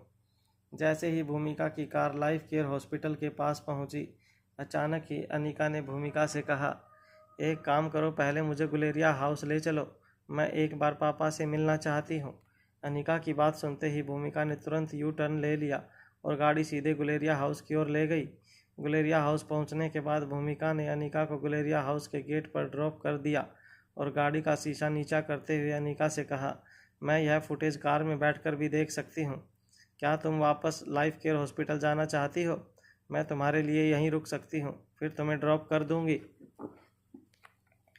भूमिका की बात सुनकर अनिका ने मन ही मन कुछ सोचा और कहा, नहीं, कोई बात नहीं, वैसे भी मेरी पुरानी गाड़ी यहीं पर है, मैं उस गाड़ी में चली जाऊंगी। भूमिका के जाने के बाद अनिका गुलेरिया हाउस में दाखिल हुई। अब तक गुलेरिया हाउस में आकाश की मौत की खबर पहुंची नहीं थी, मगर आकाश के हॉस्पिटलाइज होने की खबर मिलते ही गुलेरिया परिवार के कई बड़े बुजुर्ग गुलेरिया हाउस आ पहुंचे थे। जैसे ही अनिका घर के अंदर दाखिल हुई, आकाश के पिता अनुपम गुलेरिया ने अपनी आवाज़ ऊंची करते हुए अनिका से कहा, देख लिया तुम लोगों ने, तुम लोगों की मनमानी का नतीजा।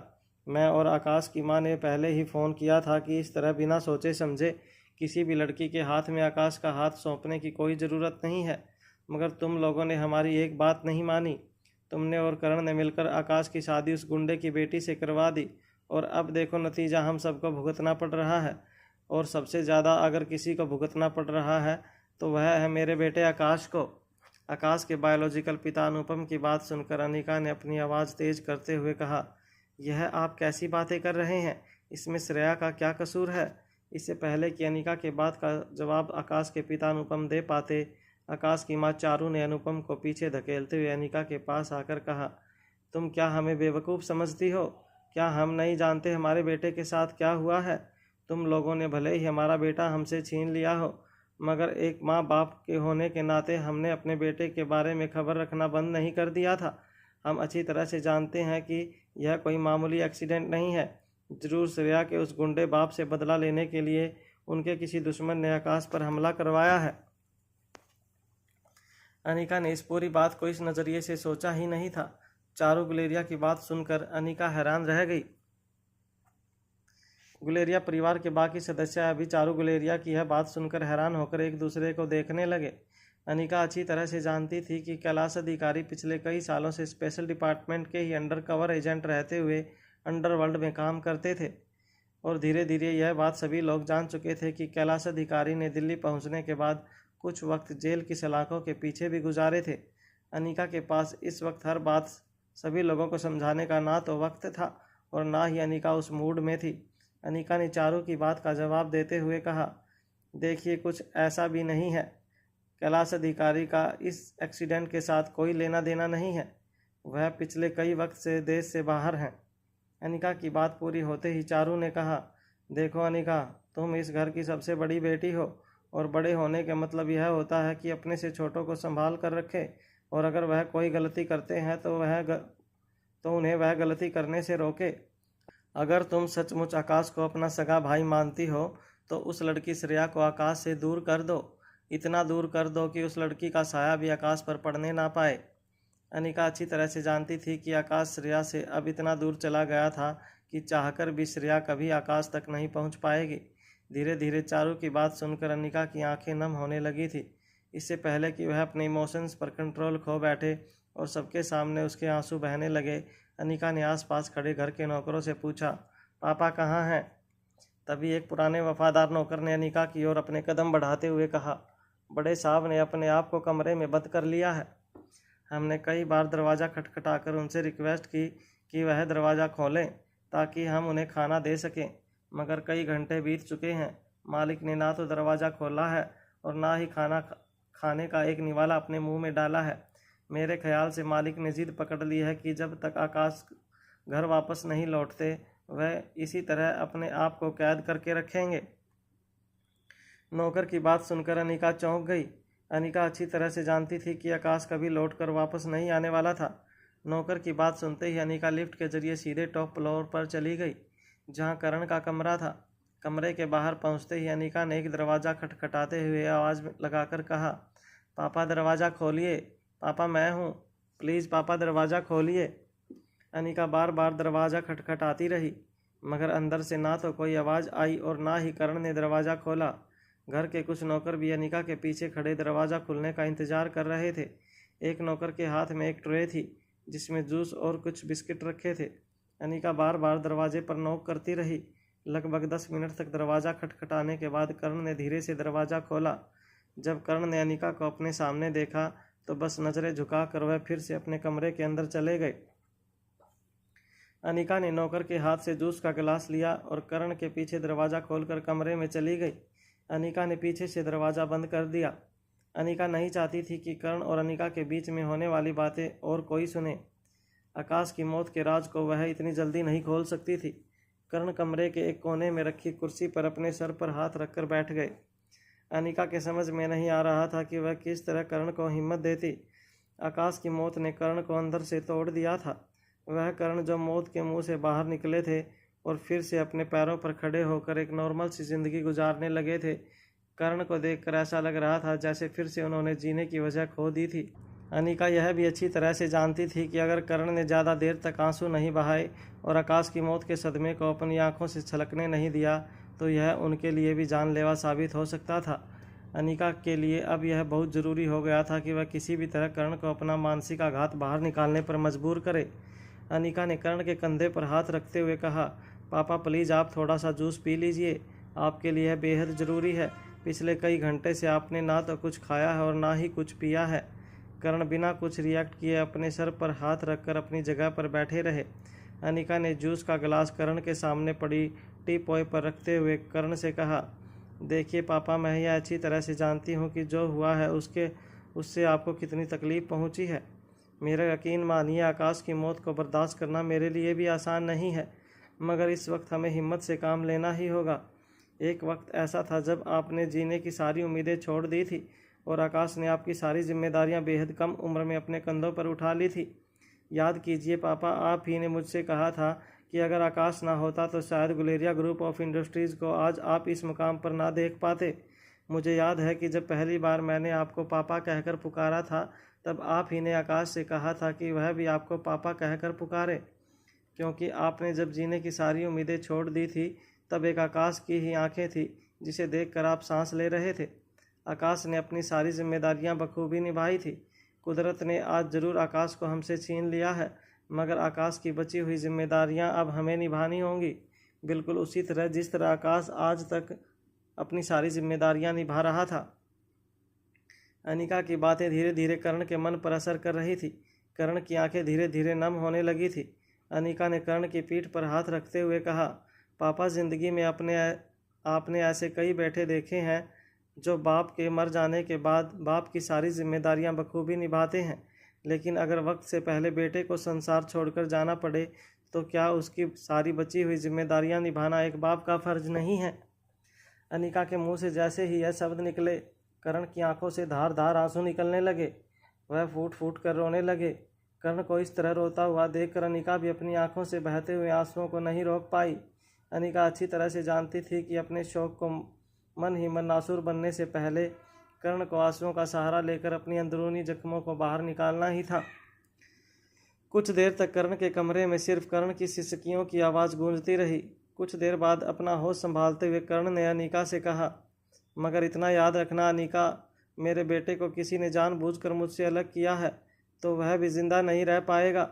चाहे वह जो कोई भी हो, जहाँ भी छुपा हो, मैं उसे छोड़ूंगा नहीं। अनिका ने कर्ण के कंधे पर हाथ रखते हुए उन्हें जूस का गिलास ऑफर किया। कर्ण को जूस का गिलास थमाने के बाद अनिका ने धीमी आवाज में कर्ण गुलेरिया से कहा, देखो पापा, हमें कुछ और दिनों तक श्रेया से यह बात छुपानी है कि आकाश हम सबको छोड़कर चला गया है और आपको इसमें मेरी मदद करनी होगी। श्रेया को शक हो गया है कि आकाश के साथ बहुत बुरा हुआ है। अब वह मेरी बातों को आसानी से नहीं मानेगी। आपको मेरे साथ चलना होगा और श्रेया को यह उम्मीद दिलानी होगी कि आकाश बहुत जल्द ठीक हो जाएगा। कर्ण ने यह बात सुनने के बाद अनिका से कहा, मगर कितने दिनों तक हम यह बात छुपा पाएंगे श्रेया से? कभी ना कभी तो उसे सच्चाई बतानी ही होगी। अनिका ने इस बात का जवाब देते हुए कहा, हाँ पापा, मैं भी अच्छी तरह से जानती हूँ कि आज नहीं तो कल श्रेया को इस बात का सामना करना ही होगा, मगर बस मुझे कुछ दिन और चाहिए।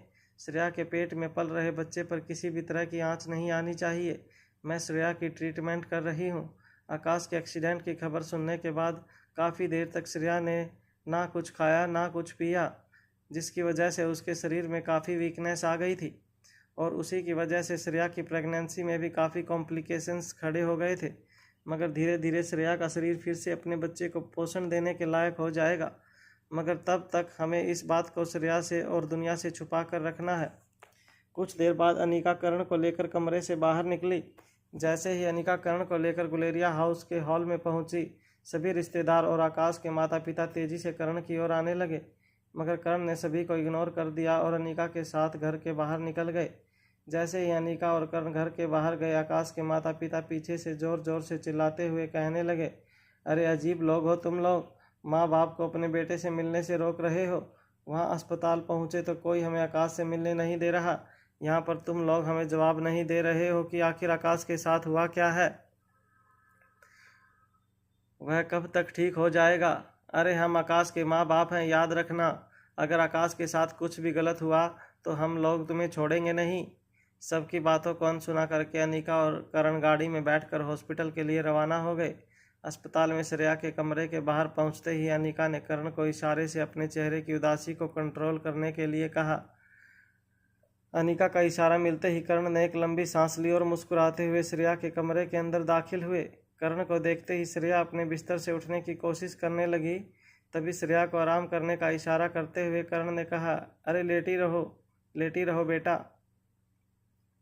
तुम्हें इस वक्त आराम करने की बहुत ज़रूरत है। भाई, हमारे घर में तो एक साथ इतनी मुसीबतें आ गई। देखो, यहाँ तुम लेटी हो, वहाँ ऊपर आकाश के पाँव में फ्रैक्चर हुआ है। घर की और बिजनेस की जिन जिम्मेदारियों से मैं रिटायर हो चुका था, ना चाहते हुए भी मुझे फिर से वही सब काम करना पड़ रहा है। तुम घर पर रहती हो तो घर के सारे नौकर चाकरों को मैनेजमेंट, घर के बाकी काम तुम ही कर संभाल लेती हो, और गुलेरिया ग्रुप ऑफ इंडस्ट्री की कमान तो कई सालों से आकाश ने पकड़ रखी है। तुम दोनों ने मिलकर मुझे बिल्कुल नाकाम कर दिया है। अरे मैं कोई काम का नहीं रहा, यह बात मुझे आज पता चली। अब देखो, अचानक आकाश हॉस्पिटलाइज हो गया तो सारे बिजनेस की जिम्मेदारियां मुझ पर आ गई, इसलिए तुमसे मिलने भी नहीं आ पाया। अभी अभी आकाश को मिलकर आ रहा हूँ। कई सारे इंपॉर्टेंट डॉक्यूमेंट थे जिन पर आकाश की साइन ज़रूरी थी, इसलिए ना चाहते हुए भी उसे डिस्टर्ब करना पड़ा। सोचा तुम्हें भी मिलता चलूँ। कर्ण ने यह बात इतनी कन्वीनियंसली कही थी कि श्रेया को धीरे धीरे यकीन होने लगा था कि आकाश बिल्कुल ठीक था।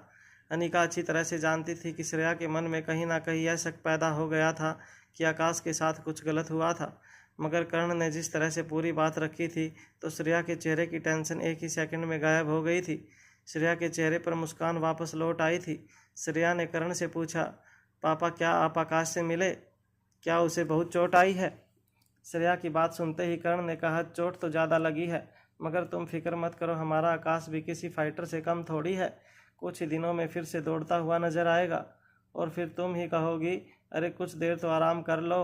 अगर कुछ देर आराम कर लोगे तो बिजनेस बंद नहीं हो जाएगा। कर्ण की बात सुनकर श्रेया के चेहरे की मुस्कान और भी बड़ी हो गई थी। श्रेया को मुस्कुराता हुआ देखकर अनिका के चेहरे पर भी मुस्कान आ गई।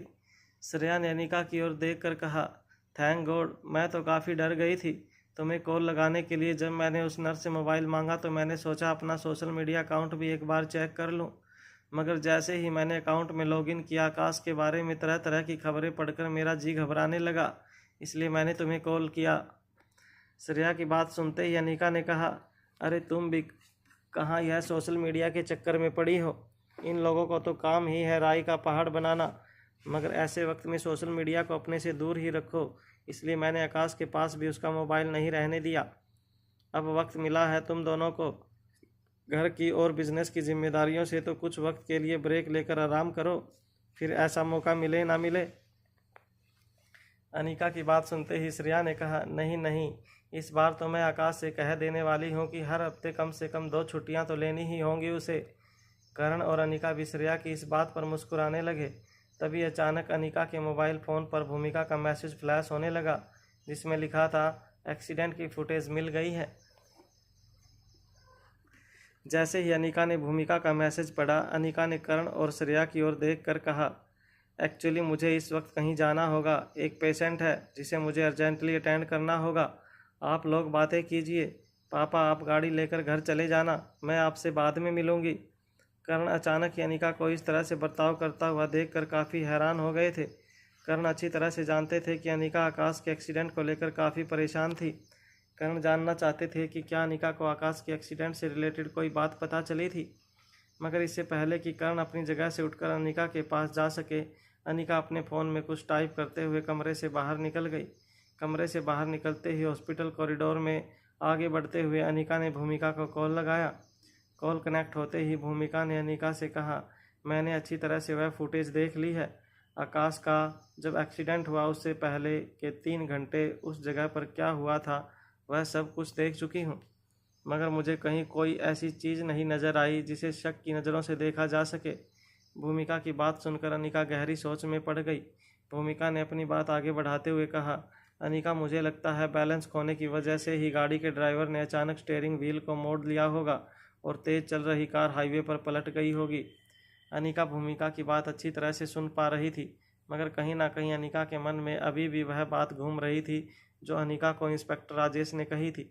भूमिका अनिका की खामोशी देखकर समझ गई थी कि अनिका जब तक अपनी आंखों से सीसीटीवी फुटेज को नहीं देख लेती उसे तसल्ली नहीं होगी। भूमिका ने अनिका से कहा, तुम एक काम करो, तुम खुद ही अपनी आंखों से सीसीटीवी फुटेज देख लो। यह कहने के बाद भूमिका ने अपना लोकेशन अनिका के साथ शेयर किया और दोनों ने मिलने की एक जगह डिसाइड की। अनिका टैक्सी पकड़कर उस जगह पर पहुंची जहां भूमिका ने उसे मिलने बुलाया था। भूमिका कार के अंदर अपने मोबाइल फ़ोन में कुछ देख रही थी। जैसे ही अनिका भूमिका की कार की पैसेंजर सीट पर बैठी, भूमिका ने अपना मोबाइल फ़ोन अनिका को थमाते हुए कहा, वैसे तो मैंने पूरे 8 घंटे की रिकॉर्डिंग फास्ट फॉरवर्ड करके देख चुकी हूँ, मगर ख़ास तौर पर एक्सीडेंट होने से 2 घंटे पहले से लेकर एक्सीडेंट होने तक की फुटेज मैंने काफ़ी बारीकी से देखी है। तुम भी एक बार फास्ट फॉरवर्ड करके पूरी फुटेज देख सकती हो। भूमिका के हाथ से मोबाइल फ़ोन लेकर भूमिका के फ़ोन में रिकॉर्ड की हुई पूरी CCTV footage Anika fast forward करके देखने लगी। जैसे ही किसी चीज़ पर अनिका को शक होता या कोई ऐसी चीज़ वीडियो में नज़र आती जो नॉर्मल नहीं कही जा सकती थी, तब अनिका वीडियो पॉज करके उसे दोबारा से देखती। मगर 2 घंटे बीत गए, अनिका को पूरे सीसीटीवी फुटेज में कोई ऐसी बात नहीं नज़र आई जिस पर उसे शक हो सकता था। अनिका के पास जो सीसीटीवी फुटेज थी वह काफ़ी धुंधली तस्वीर दिखा रही थी, मगर गाड़ियों और सड़क पर चल रहे लोगों के कपड़े और कपड़ों के कलर साफ साफ उस सीसीटीवी फुटेज में दिखाई दे रहे थे। अनिका वीडियो देखते देखते उस वक्त तक पहुंची जब आकाश की कार का एक्सीडेंट हुआ था। भूमिका पहले भी वह फुटेज देख चुकी थी। जब भूमिका को एहसास हुआ कि अगले कुछ ही सेकंड में आकाश की कार वीडियो में दाखिल होने वाली थी और उसकी कार का एक्सीडेंट होने वाला था, तब भूमिका ने धीरे से अनिका के कंधे पर हाथ रखा और कहा, अब जो तुम देखने वाली हो शायद वह देखकर तुम अपने आप को संभाल न सको। मगर दिल पर पत्थर रखकर तुम्हें उस फुटेज को ध्यान से देखना होगा। अगर तुम्हें कोई भी ऐसी बात नज़र आए जिसमें तुम्हें शक हो तो तुरंत मुझे बताना। अनिका के दिल की धड़कनें तेज होने लगी थी। अनिका जानती थी कि आगे वह जो हादसा देखने वाली है, उस हादसे ने अनिका से उसके भाई को हमेशा हमेशा के लिए छीन लिया था। मगर अगर आकाश के एक्सीडेंट के पीछे किसी की भी साजिश होने का जरा सा भी सबूत उस सीसीटीवी फुटेज में मिले तो अनिका उसे छोड़ना नहीं चाहती थी। अनिका बड़े ही ध्यान से सीसीटीवी फुटेज को देखने लगी। सब कुछ काफ़ी नॉर्मल नज़र आ रहा था। गाड़ियाँ आ रही थी, जा रही थी, लोग पैदल चल रहे थे, कुछ घूंघट डाली हुई औरतें पानी का घड़ा अपने सर पर रखकर रास्ता क्रॉस कर रही थी। तभी आकाश की कार सीसीटीवी फुटेज में नज़र आने लगी। अचानक ही रास्ते पर चल रही कार की बैलेंस बिगड़ा और वह रास्ते के किनारे पर खड़े एक पेड़ से जाकर जोर से टकरा जाती है। टक्कर इतनी ज़्यादा भयानक थी कि आकाश की एक बेहद महंगी और काफ़ी स्ट्रॉन्ग गाड़ी के परखच्चे उड़ गए। सीसीटीवी फुटेज में नज़र आया कि सबसे पहले गाड़ी से ड्राइवर तो बाहर निकल गया और फिर कुछ लोगों ने बैक सीट में बैठे आकाश को बाहर निकाला। जिन लोगों ने आकाश को कार से बाहर निकाला, उन लोगों ने तुरंत आकाश को अपनी कार में बिठाया और अपनी कार लेकर अस्पताल की ओर रवाना हो गए। कुछ ही देर में बाकी लोगों ने ड्राइवर को भी एक कार में बिठाया और वह कार भी वहां से निकल गई और लोगों की भीड़ इतनी ज़्यादा बढ़ गई थी कि सीसीटीवी फुटेज में आकाश की कार भी अब ठीक से नज़र नहीं आ रही थी। धीरे धीरे सीसीटीवी फुटेज में नज़र आने लगा कि पेड़ से टकराई आकाश की कार ने आग पकड़ ली थी। आग की वजह से भीड़ भी तितर बितर हो गई और कुछ ही देर में आसपास के लोगों ने कार में लगी आग को शांत करने के लिए कार पर मिट्टी और पानी डालना शुरू कर दिया। मगर कार में लगी आग इतनी ज़्यादा फैल चुकी थी कि उस पर काबू पाना बेहद मुश्किल हो गया था। कुछ देर बाद फायर ब्रिगेड की एक गाड़ी वहां पहुंची और आग पर काबू पाया गया। भूमिका ने भी सीसीटीवी फुटेज को बड़े ही ध्यान से देखा। जब भूमिका ने अनिका की ओर देखा तब उसे यह एहसास हुआ कि अनिका की आंखों से आंसू बह रहे थे। अनिका के कंधे पर हाथ रखकर भूमिका ने कहा, देखो, हिम्मत से काम लो। जो हो गया है उसे हम बदल नहीं सकते, मगर अब तुम्हें श्रेया और उसके होने वाले बच्चे की ज़िंदगी के बारे में सोचना है। अगर शक की कोई भी गुंजाइश हो तो मुझे बताओ। क्या तुम्हें इस पूरे वीडियो फुटेज में कहीं भी यह महसूस हुआ कि इस एक्सीडेंट के पीछे कोई साजिश थी? अनिका खुद बड़ी कंफ्यूज थी। सीसीटीवी फुटेज को देखकर तो ऐसा ही लग रहा था जैसे इंस्पेक्टर राजेश ने जो बात कही थी वह बिल्कुल सही थी। तेज चलती हुई कार अचानक ड्राइवर संभाल नहीं पाता है और वह कार ऑफ बैलेंस होकर एक पेड़ से टकरा जाती है। अनिका को कहीं कोई गड़बड़ी नहीं नजर आ रही थी, मगर फिर भी कहीं ना कहीं अनिका का दिल कह रहा था कि जो दिख रहा था वह इतना सीधा नहीं था जितना लग रहा था। आकाश के ड्राइवर को अनिका भी अच्छी तरह से जानती थी। वह ड्राइवर कई सालों से आकाश के साथ काम करता था। फिर अचानक उस ड्राइवर को क्या हो गया था जो वह इस तरह कार चलाते हुए अपना बैलेंस घुमा बैठा था। इंस्पेक्टर राजेश ने यह भी कहा था कि ड्राइवर ने शराब पी रखी थी, मगर अनिका ने जब गुलेरिया हाउस के बाकी ड्राइवर से पूछताछ की तो उन सभी ड्राइवर का एक ही कहना था कि जो ड्राइवर अक्सर आकाश के साथ रहता था वह कभी शराब को छूता तक नहीं था। सब कुछ साफ साफ नजर आने के बावजूद अनिका को कहीं कोई चीज़ ऐसी लग रही थी जो खुली आंखों से भी दिख नहीं रही थी, मगर अनिका की समझ में नहीं आ रहा था कि वह चीज़ क्या थी और कहाँ थी।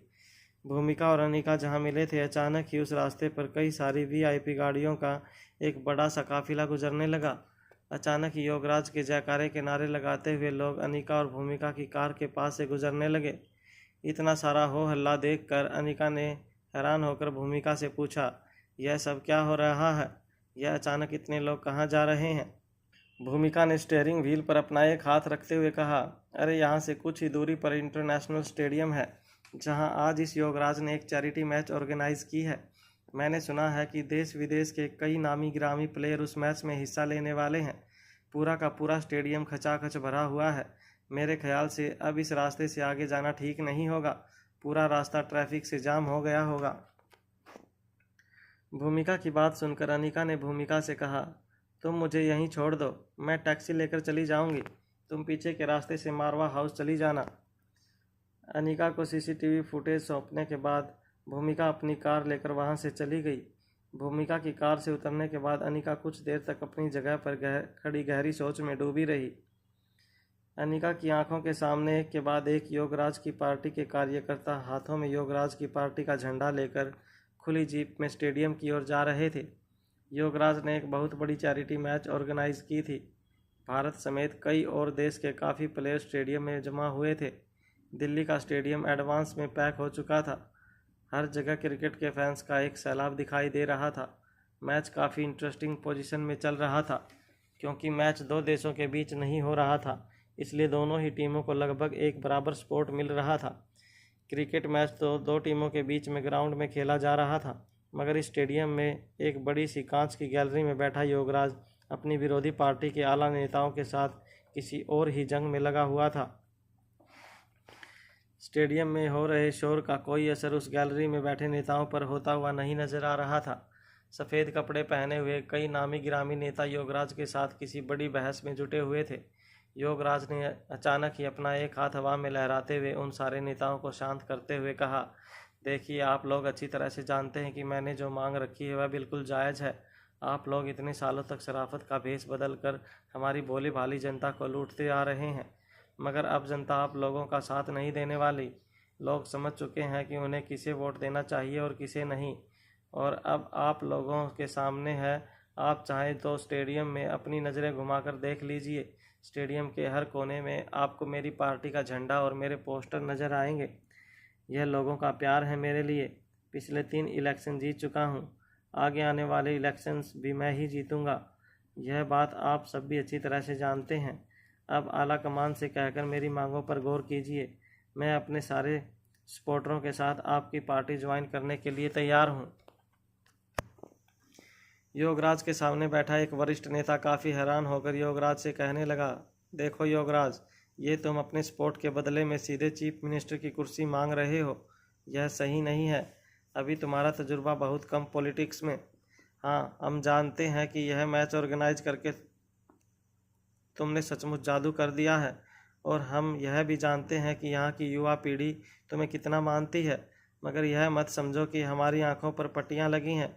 हम अच्छी तरह से जानते हैं कि लोगों की सेवा करने का तुम सिर्फ ढोंग करते हो।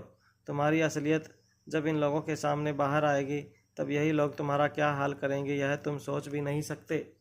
जैसे ही उस वरिष्ठ नेता ने योगराज से यह बात कही, वहाँ क्रिकेट की पिच पर एक बैट्समैन ने जोरदार छक्का लगाया। छक्का लगाते ही स्टेडियम में बैठे सारे लोग एक साथ अपनी टीम के स्पोर्ट में जोश के साथ चिल्लाने लगे। योगराज भी बैट्समैन के शॉट को देखकर खूब जोर जोर से तालियां बजाने लगा। योगराज ने उस वरिष्ठ नेता के कंधे पर हाथ रखकर कहा, क्या आप जानते हैं वह बैट्समैन यह छक्का क्यों मार पाया? हालांकि सामने जो बॉलर है वह ऑस्ट्रेलिया की टीम का बहुत नामी बॉलर है, मगर वह क्या है ना कि अब उसकी बॉलिंग में वह धार नहीं रही जो कुछ सालों पहले थी। उसकी बॉलिंग ज़रा कमज़ोर हो गई है। ठीक उसी तरह जिस तरह आपकी पार्टी का नाम तो बहुत बड़ा है, मगर इस वक्त आपकी पार्टी की पोजीशन लोगों की नज़रों में कुछ कमज़ोर होने लगी है। और इस वक्त पॉलिटिक्स की पिच का उभरता हुआ बैट्समैन अगर कोई है तो उसका नाम है योगराज। अब आप ही बताइए, क्या करना है आपको? मेरा साथ लेकर अपनी पार्टी को मजबूत बनाना है, या मुझे चीफ मिनिस्टर की कुर्सी ना देकर अपनी पार्टी को हमेशा हमेशा के लिए रिटायर कर देना है? योगराज की यह बात सुनकर अपोजिशन पार्टी के सारे नेता हैरान होकर एक दूसरे को देखने लगे। अपोजिशन पार्टी के एक नेता ने योगराज के पास आकर कहा, तुम्हें सुनकर पता नहीं चल रहा है कि ये तुम्हारा कॉन्फिडेंस है या ओवर कॉन्फिडेंस? चलो मुझे बताओ, अगर तुम्हारी शर्तें मान लेते हैं तो क्या तुम यह गारंटी देते हो कि अगले इलेक्शन में हमारी पार्टी मेजॉरिटी से जीतेगी? तभी ग्राउंड में बैट्समैन ने एक और चौका मारा। योगराज ने फिर से उस शॉट पर ताली बजाते हुए अपने बगल में खड़े नेता से कहा, नेताजी, आप तो मौके पर चौका मारना खूब जानते हैं। अगर आप हमारी शर्तें मान लेंगे तो समझ लीजिए कि बहुत जल्द आपकी पार्टी इस देश की सबसे ताकतवर पॉलिटिकल पार्टी बन जाएगी। तभी लगभग योगराज की उम्र के एक नेता ने हंसते हुए योगराज से कहा, अरे भाई, ऐसी कौन सी जड़ी बूटी लग गई है तुम्हारे हाथ जो इतने कॉन्फिडेंस से यह बात कह रहे हो? उस आदमी की आंखों में आंखें डालकर योगराज ने कहा, अगर लगी नहीं है तो लग जाएगी। क्रिकेट पिच पर खेल रहे बैट्समैन ने एक और छक्का लगाकर मैच अपनी टीम के नाम कर लिया। सारा का सारा स्टेडियम पटाखे और मोबाइल फ़ोन के टॉर्च की रोशनी से चमकने लगा। जैसे ही मैच खत्म होने के बाद योगराज ग्राउंड में एंटर हुआ, सारे के सारे लोग योगराज के जयकारों के नारे लगाने लगे। हर तरफ योगराज की पार्टी के झंडे नजर आ रहे थे और लोगों ने योगराज के पोस्टर हाथों में पकड़ रखे थे। योगराज की बढ़ती हुई लोकप्रियता देखकर अपोजिशन पार्टी के नेता दंग रह गए थे। योगराज के पीछे खड़े एक नेता ने धीमी आवाज में अपने बगल में खड़े दूसरे नेता से कहा, मेरी तो समझ में नहीं आ रहा है कि यह आदमी है कौन। क्या सचमुच यह लोगों का मसीहा है या कोई जादूगर। तभी उस दूसरे नेता ने धीमी आवाज में इस बात का जवाब देते हुए कहा, अरे असली जादूगर तो इसकी माँ दमयंती देवी थी। लोग पूजा करते थे उनकी। यह सारा का सारा नाम उन्हीं का बनाया हुआ है जो आज इस योगराज को विरासत में मिल गया है। मगर सच कहूँ तो यह योगराज दमयंती देवी के पाँव की धूल भी नहीं। यूँ समझ लो, योगराज की शर्तें मानकर हम हमारी पार्टी के लिए दमयंती देवी की इमेज खरीद रहे हैं। लोग आज भी दमयंती देवी को बहुत मानते हैं। बहुत कुछ किया है दमयंती देवी ने इस शहर के लिए। बस हमें भी उनकी इमेज का फ़ायदा उठाना है और योगराज के जरिए कमज़ोर पड़ती जा रही हमारी पार्टी को मजबूत करना है। वहाँ भूमिका के जाने के बाद भी अनिका ने घर जाने के लिए टैक्सी नहीं ली थी। अनिका पैदल ही गुलेरिया हाउस की ओर आगे बढ़ रही थी। अनिका को ऐसा लग रहा था जैसे उसने जो सीसीटीवी फुटेज देखी थी उसमें ज़रूर कोई ऐसी बात थी जो दिखाई तो दे रही थी मगर फिर भी अनदेखी थी। मगर अनिका की समझ में नहीं आ रहा था कि आखिर वह क्या बात थी जो नॉर्मल नहीं थी। अनिका बस अपने हाथों पर हाथ रखे रास्ते पर चलती जा रही थी। ना तो अनिका को यह पता था कि वह कहाँ थी और ना ही अनिका को यह होश था कि वो पिछले काफ़ी वक्त से दिल्ली हाईवे पर चली जा रही थी। अनिका जहाँ थी वहाँ से गुलेरिया हाउस लगभग 10 किलोमीटर दूर था। अनिका बस बिना रुके हाईवे पर चलती जा रही थी। हाईवे पर एक के बाद एक बड़े बड़े होर्डिंग पर योगराज की तस्वीर देखकर अनिका आकाश के एक्सीडेंट के बारे में सोच रही थी। तभी अचानक एक बड़े से होर्डिंग पर योगराज और रोहित की तस्वीर एक साथ नजर आई। उस बड़े से होर्डिंग के नीचे लिखा था कि बहुत जल्द मारवा ग्रुप ऑफ इंडस्ट्री योगराज के साथ मिलकर गरीबों के लिए एक बहुत बड़ा हाउसिंग कॉम्प्लेक्स बनाने जा रहा था। यह हाउसिंग कॉम्प्लेक्स एशिया का सबसे बड़ा हाउसिंग डेवलपमेंट प्रोजेक्ट होने वाला था। अनिका की समझ में नहीं आ रहा था कि वह इस होर्डिंग का क्या मतलब निकाले। एक तरफ अनिका का दिल कह रहा था कि उसे रोहित पर पूरी तरह से भरोसा करना चाहिए। जो प्रोजेक्ट के बारे में लिखा गया था, एक नामी बिजनेसमैन होने के नाते रोहित अगर वह प्रोजेक्ट करता है तो इसमें हैरानी की कोई बात नहीं थी। वहीं दूसरी ओर कहीं ना कहीं अनिका को योगराज के लोक सेवा वाले नकली चेहरे पर बिल्कुल भरोसा नहीं था। अनिका अच्छी तरह से जानती थी कि योगराज के चेहरे के पीछे एक काफ़ी घिनौना चेहरा था, मगर योगराज की इतनी बड़ी तस्वीर में अनिका उसका असली चेहरा देख नहीं पा रही थी। काफ़ी देर तक कुछ सोचते हुए अनिका दिल्ली हाईवे पर पैदल चलती रही। चलते चलते अनिका फिर से उसी जगह पर पहुंची जहां आकाश का एक्सीडेंट हुआ था। एक्सीडेंट स्पॉट पर पहुंचकर अनिका कुछ देर के लिए उस पेड़ के पास खड़ी रही जिस पेड़ से आकाश की कार टकराई थी। कार के जलने की वजह से पेड़ को भी काफ़ी नुकसान पहुंचा था। कार तो हटा ली गई थी मगर एक्सीडेंट की वजह से रास्ते पर बने निशान अभी भी ताज़ा नज़र आ रहे थे। ज़मीन पर और पेड़ पर बने गहरे निशानों को देखकर अनिका को फिर से सीसीटीवी फुटेज में नजर आई आकाश की कार का एक्सीडेंट दिखाई देने लगा। अनिका बस चुपचाप उस पेड़ के पास खड़ी रास्ते पर नज़र बिछाए देखती रही। अनिका मन ही मन यह सोच रही थी कि कहीं से कोई ऐसा सुराग मिल जाए जिससे अनिका यह पता लगा सके कि आखिर उसके भाई आकाश के साथ क्या हुआ था। अनिका मन ही मन उस सीसीटीवी फुटेज को भी बार बार अपने दिमाग में दोहराने की कोशिश कर रही थी और साथ ही साथ अनिका की नज़रें पेड़ के सामने रास्ते पर भी बिछी हुई थी। एक्सीडेंट की वजह से रास्ते पर गहरे काले टायर के मार्क्स नज़र आ रहे थे। उसके अलावा सब कुछ वैसा ही था। अनिका पेड़ का सहारा लेकर खड़ी हो गई और कुछ देर तक बस आसपास के इलाके को अच्छी तरह से देखने लगी। दूर दूर तक बंजर ज़मीन नज़र आ रही थी। ऐसा लग रहा था जैसे उस जगह पर कोई किसान खेती नहीं कर पा रहा था। अनिका हाईवे से लगे एक बंजर इलाके में चलकर ज़मीन को महसूस करने लगी। उस ज़मीन पर पांव रखते ही अनिका समझ गई थी कि उस ज़मीन पर पानी की बेहद कमी थी और शायद इस वजह से उस ज़मीन पर खेती नहीं हो पा रही थी। यहाँ वहाँ छोटे मोटे पेड़ पौधे नज़र आ रहे थे मगर वह पेड़ पौधे ज़्यादातर ऐसे पौधे थे जो बेहद कम पानी में भी जिंदा रह सकते थे। अनिका बॉटनी के बारे में अच्छी तरह से जानती थी। वह उन पेड़ पौधों को देखकर समझ गई थी कि ज़मीन ज़्यादा उपजाऊ नहीं थी, मगर अनिका खुद ही यह सोच कर हैरान हो रही थी कि आखिर उसके दिमाग में ऐसे वक्त पर ऐसी बातें क्यों चल रही थी। अनिका वहां आकाश के एक्सीडेंट से जुड़ी कोई कड़ी ढूंढने आई थी मगर अचानक ही अनिका के दिमाग में ऐसे ख्याल क्यों घूमने लगे थे, यह बात तो खुद अनिका भी नहीं समझ पा रही थी। उस बंजर ज़मीन से चलकर अनिका वापस हाईवे की ओर आने लगी। अनिका बार बार अपना दिमाग में आकाश के एक्सीडेंट की फुटेज चला रही थी। तभी अचानक अनिका के पांव बंजर जमीन पर आगे बढ़ते हुए रुक गए। अनिका के चेहरे पर काफ़ी हैरानी नजर आने लगी थी। ऐसा लग रहा था जैसे अनिका के दिमाग में कोई बात बिजली की तरह चमकी थी। अनिका अचानक अपने आसपास किसी को ढूंढने लगी। तभी वहां से एक आसपास में रहने वाला एक छोटा सा लड़का अनिका को गुजरता हुआ नजर आया। अनिका ने आवाज़ लगाते हुए उसे रोका और अपने पर्स से कुछ रुपए निकाल कर उसके हाथ में थमा दिए। उस लड़के ने शायद अपनी ज़िंदगी में इतने सारे रुपए एक साथ कभी नहीं देखे थे। उस लड़के के चेहरे पर बड़ी सी मुस्कान आ गई। उस लड़के ने अनिका की आंखों में आंखें डालकर कहा, थैंक यू आंटी। जैसे ही वह लड़का पैसे लेकर जाने लगा, अनिका ने उसे फिर से रोका और पूछा, क्या तुम यहीं रहते हो? उस लड़के ने भी मुस्कुराकर जवाब देते हुए कहा, हाँ, यहीं से कुछ ही दूर। मैं अपनी माँ के साथ झोपड़ी में रहता हूँ। आज इतने पैसे देखकर मेरी माँ बहुत खुश हो जाएगी। अनिका ने उस लड़के के कंधे पर हाथ रखकर पूछा, अच्छा मुझे एक बात बताओ, तुम लोग पानी का बंदोबस्त कैसे करते हो? उस लड़के को अनिका की बात पर हैरानी तो हुई थी, मगर अनिका ने उसे काफ़ी रुपए दिए थे, इसलिए वह अनिका को किसी तरह नाराज़ नहीं करना चाहता था।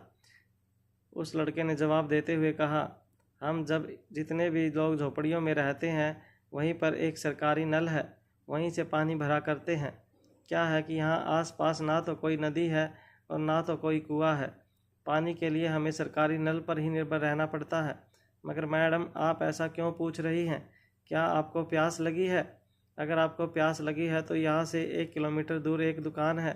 अगर आपकी गाड़ी ख़राब हो गई हो तो मैं आपके लिए वहाँ से पानी लेकर आऊँ? दौड़ कर जाऊँगा, दौड़ कर आऊँगा। अनिका ने उस लड़के की पीठ थपथपाते हुए कहा, नहीं नहीं, ऐसा करने की कोई ज़रूरत नहीं है। मैं तो बस ऐसे ही पूछ रही थी। तुम जाओ बेटा।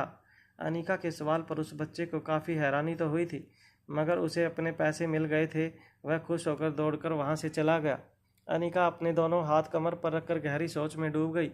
अनिका के माथे से पसीना मोतियों की माला की तरह चमक रहा था। गहरी सोच में डूबी हुई अनिका की सांस धीरे धीरे तेज होने लगी। अनिका ने जल्दी से अपने पर्स से फ़ोन निकाला और भूमिका को कॉल लगा दिया। जैसे ही भूमिका ने अनिका का कॉल रिसीव किया, अनिका ने भूमिका से कहा, भूमिका, जिस जगह पर आकाश का एक्सीडेंट हुआ था वह जगह काफ़ी बंजर है। मेरा मतलब है हाईवे के आसपास की ज़मीन बिल्कुल सूखी है। भूमिका को अनिका की बात बिल्कुल समझ नहीं आ रही थी। भूमिका ने हैरान होते हुए फ़ोन पर पूछा, हाँ, जब मैं भी एक्सीडेंट स्पॉट पर गई थी तब मैंने भी यह बात गौर की थी, मगर इसका एक्सीडेंट के साथ क्या कनेक्शन है? भूमिका की बात सुनकर अनिका ने कहा, कनेक्शन है, बहुत गहरा कनेक्शन है। अगर तुमने सीसीटीवी फुटेज ध्यान से देखा हो तो आकाश की कार जिस वक्त एक्सीडेंट स्पॉट पर पहुंची उसके कुछ ही सेकंड पहले कुछ घूंघट वाली औरतों ने रास्ता क्रॉस किया था। अनिका की बात सुनकर भूमिका ने कहा, हाँ किया था। तो अनिका ने अपनी बात आगे बढ़ाते हुए कहा, उन सारी औरतों के सर पर पानी का एक घड़ा था, चेहरे पर लंबा सा घूंघट। अनिका की बात सुनकर भूमिका ने कहा, हाँ, तो इसमें अजीब बात क्या है? गांव की औरतें अक्सर घूंघट डालकर ही घूमती हैं। आज भी दिल्ली के आसपास कई ऐसे गांव हैं जहां औरतें घूंघट डालकर ही घूमा करती हैं। भूमिका की पूरी बात सुनने के बाद अनिका ने कहा, नहीं, घूंघट अजीब नहीं है। अजीब है कि उन सबके सर पर पानी का घड़ा रखा हुआ था। अनिका की बात सुनकर भूमिका ने कहा, अब इसमें क्या अजीब है? पानी का घड़ा रखा था, इसका मतलब है वह औरतें कहीं पानी भरने जा रही होंगी या फिर कहीं से पानी भरकर आ रही होंगी। अनिका ने भूमिका की बात बीच में ही काटते हुए कहा, यही तो मैं तुम्हें समझाना चाहती हूँ।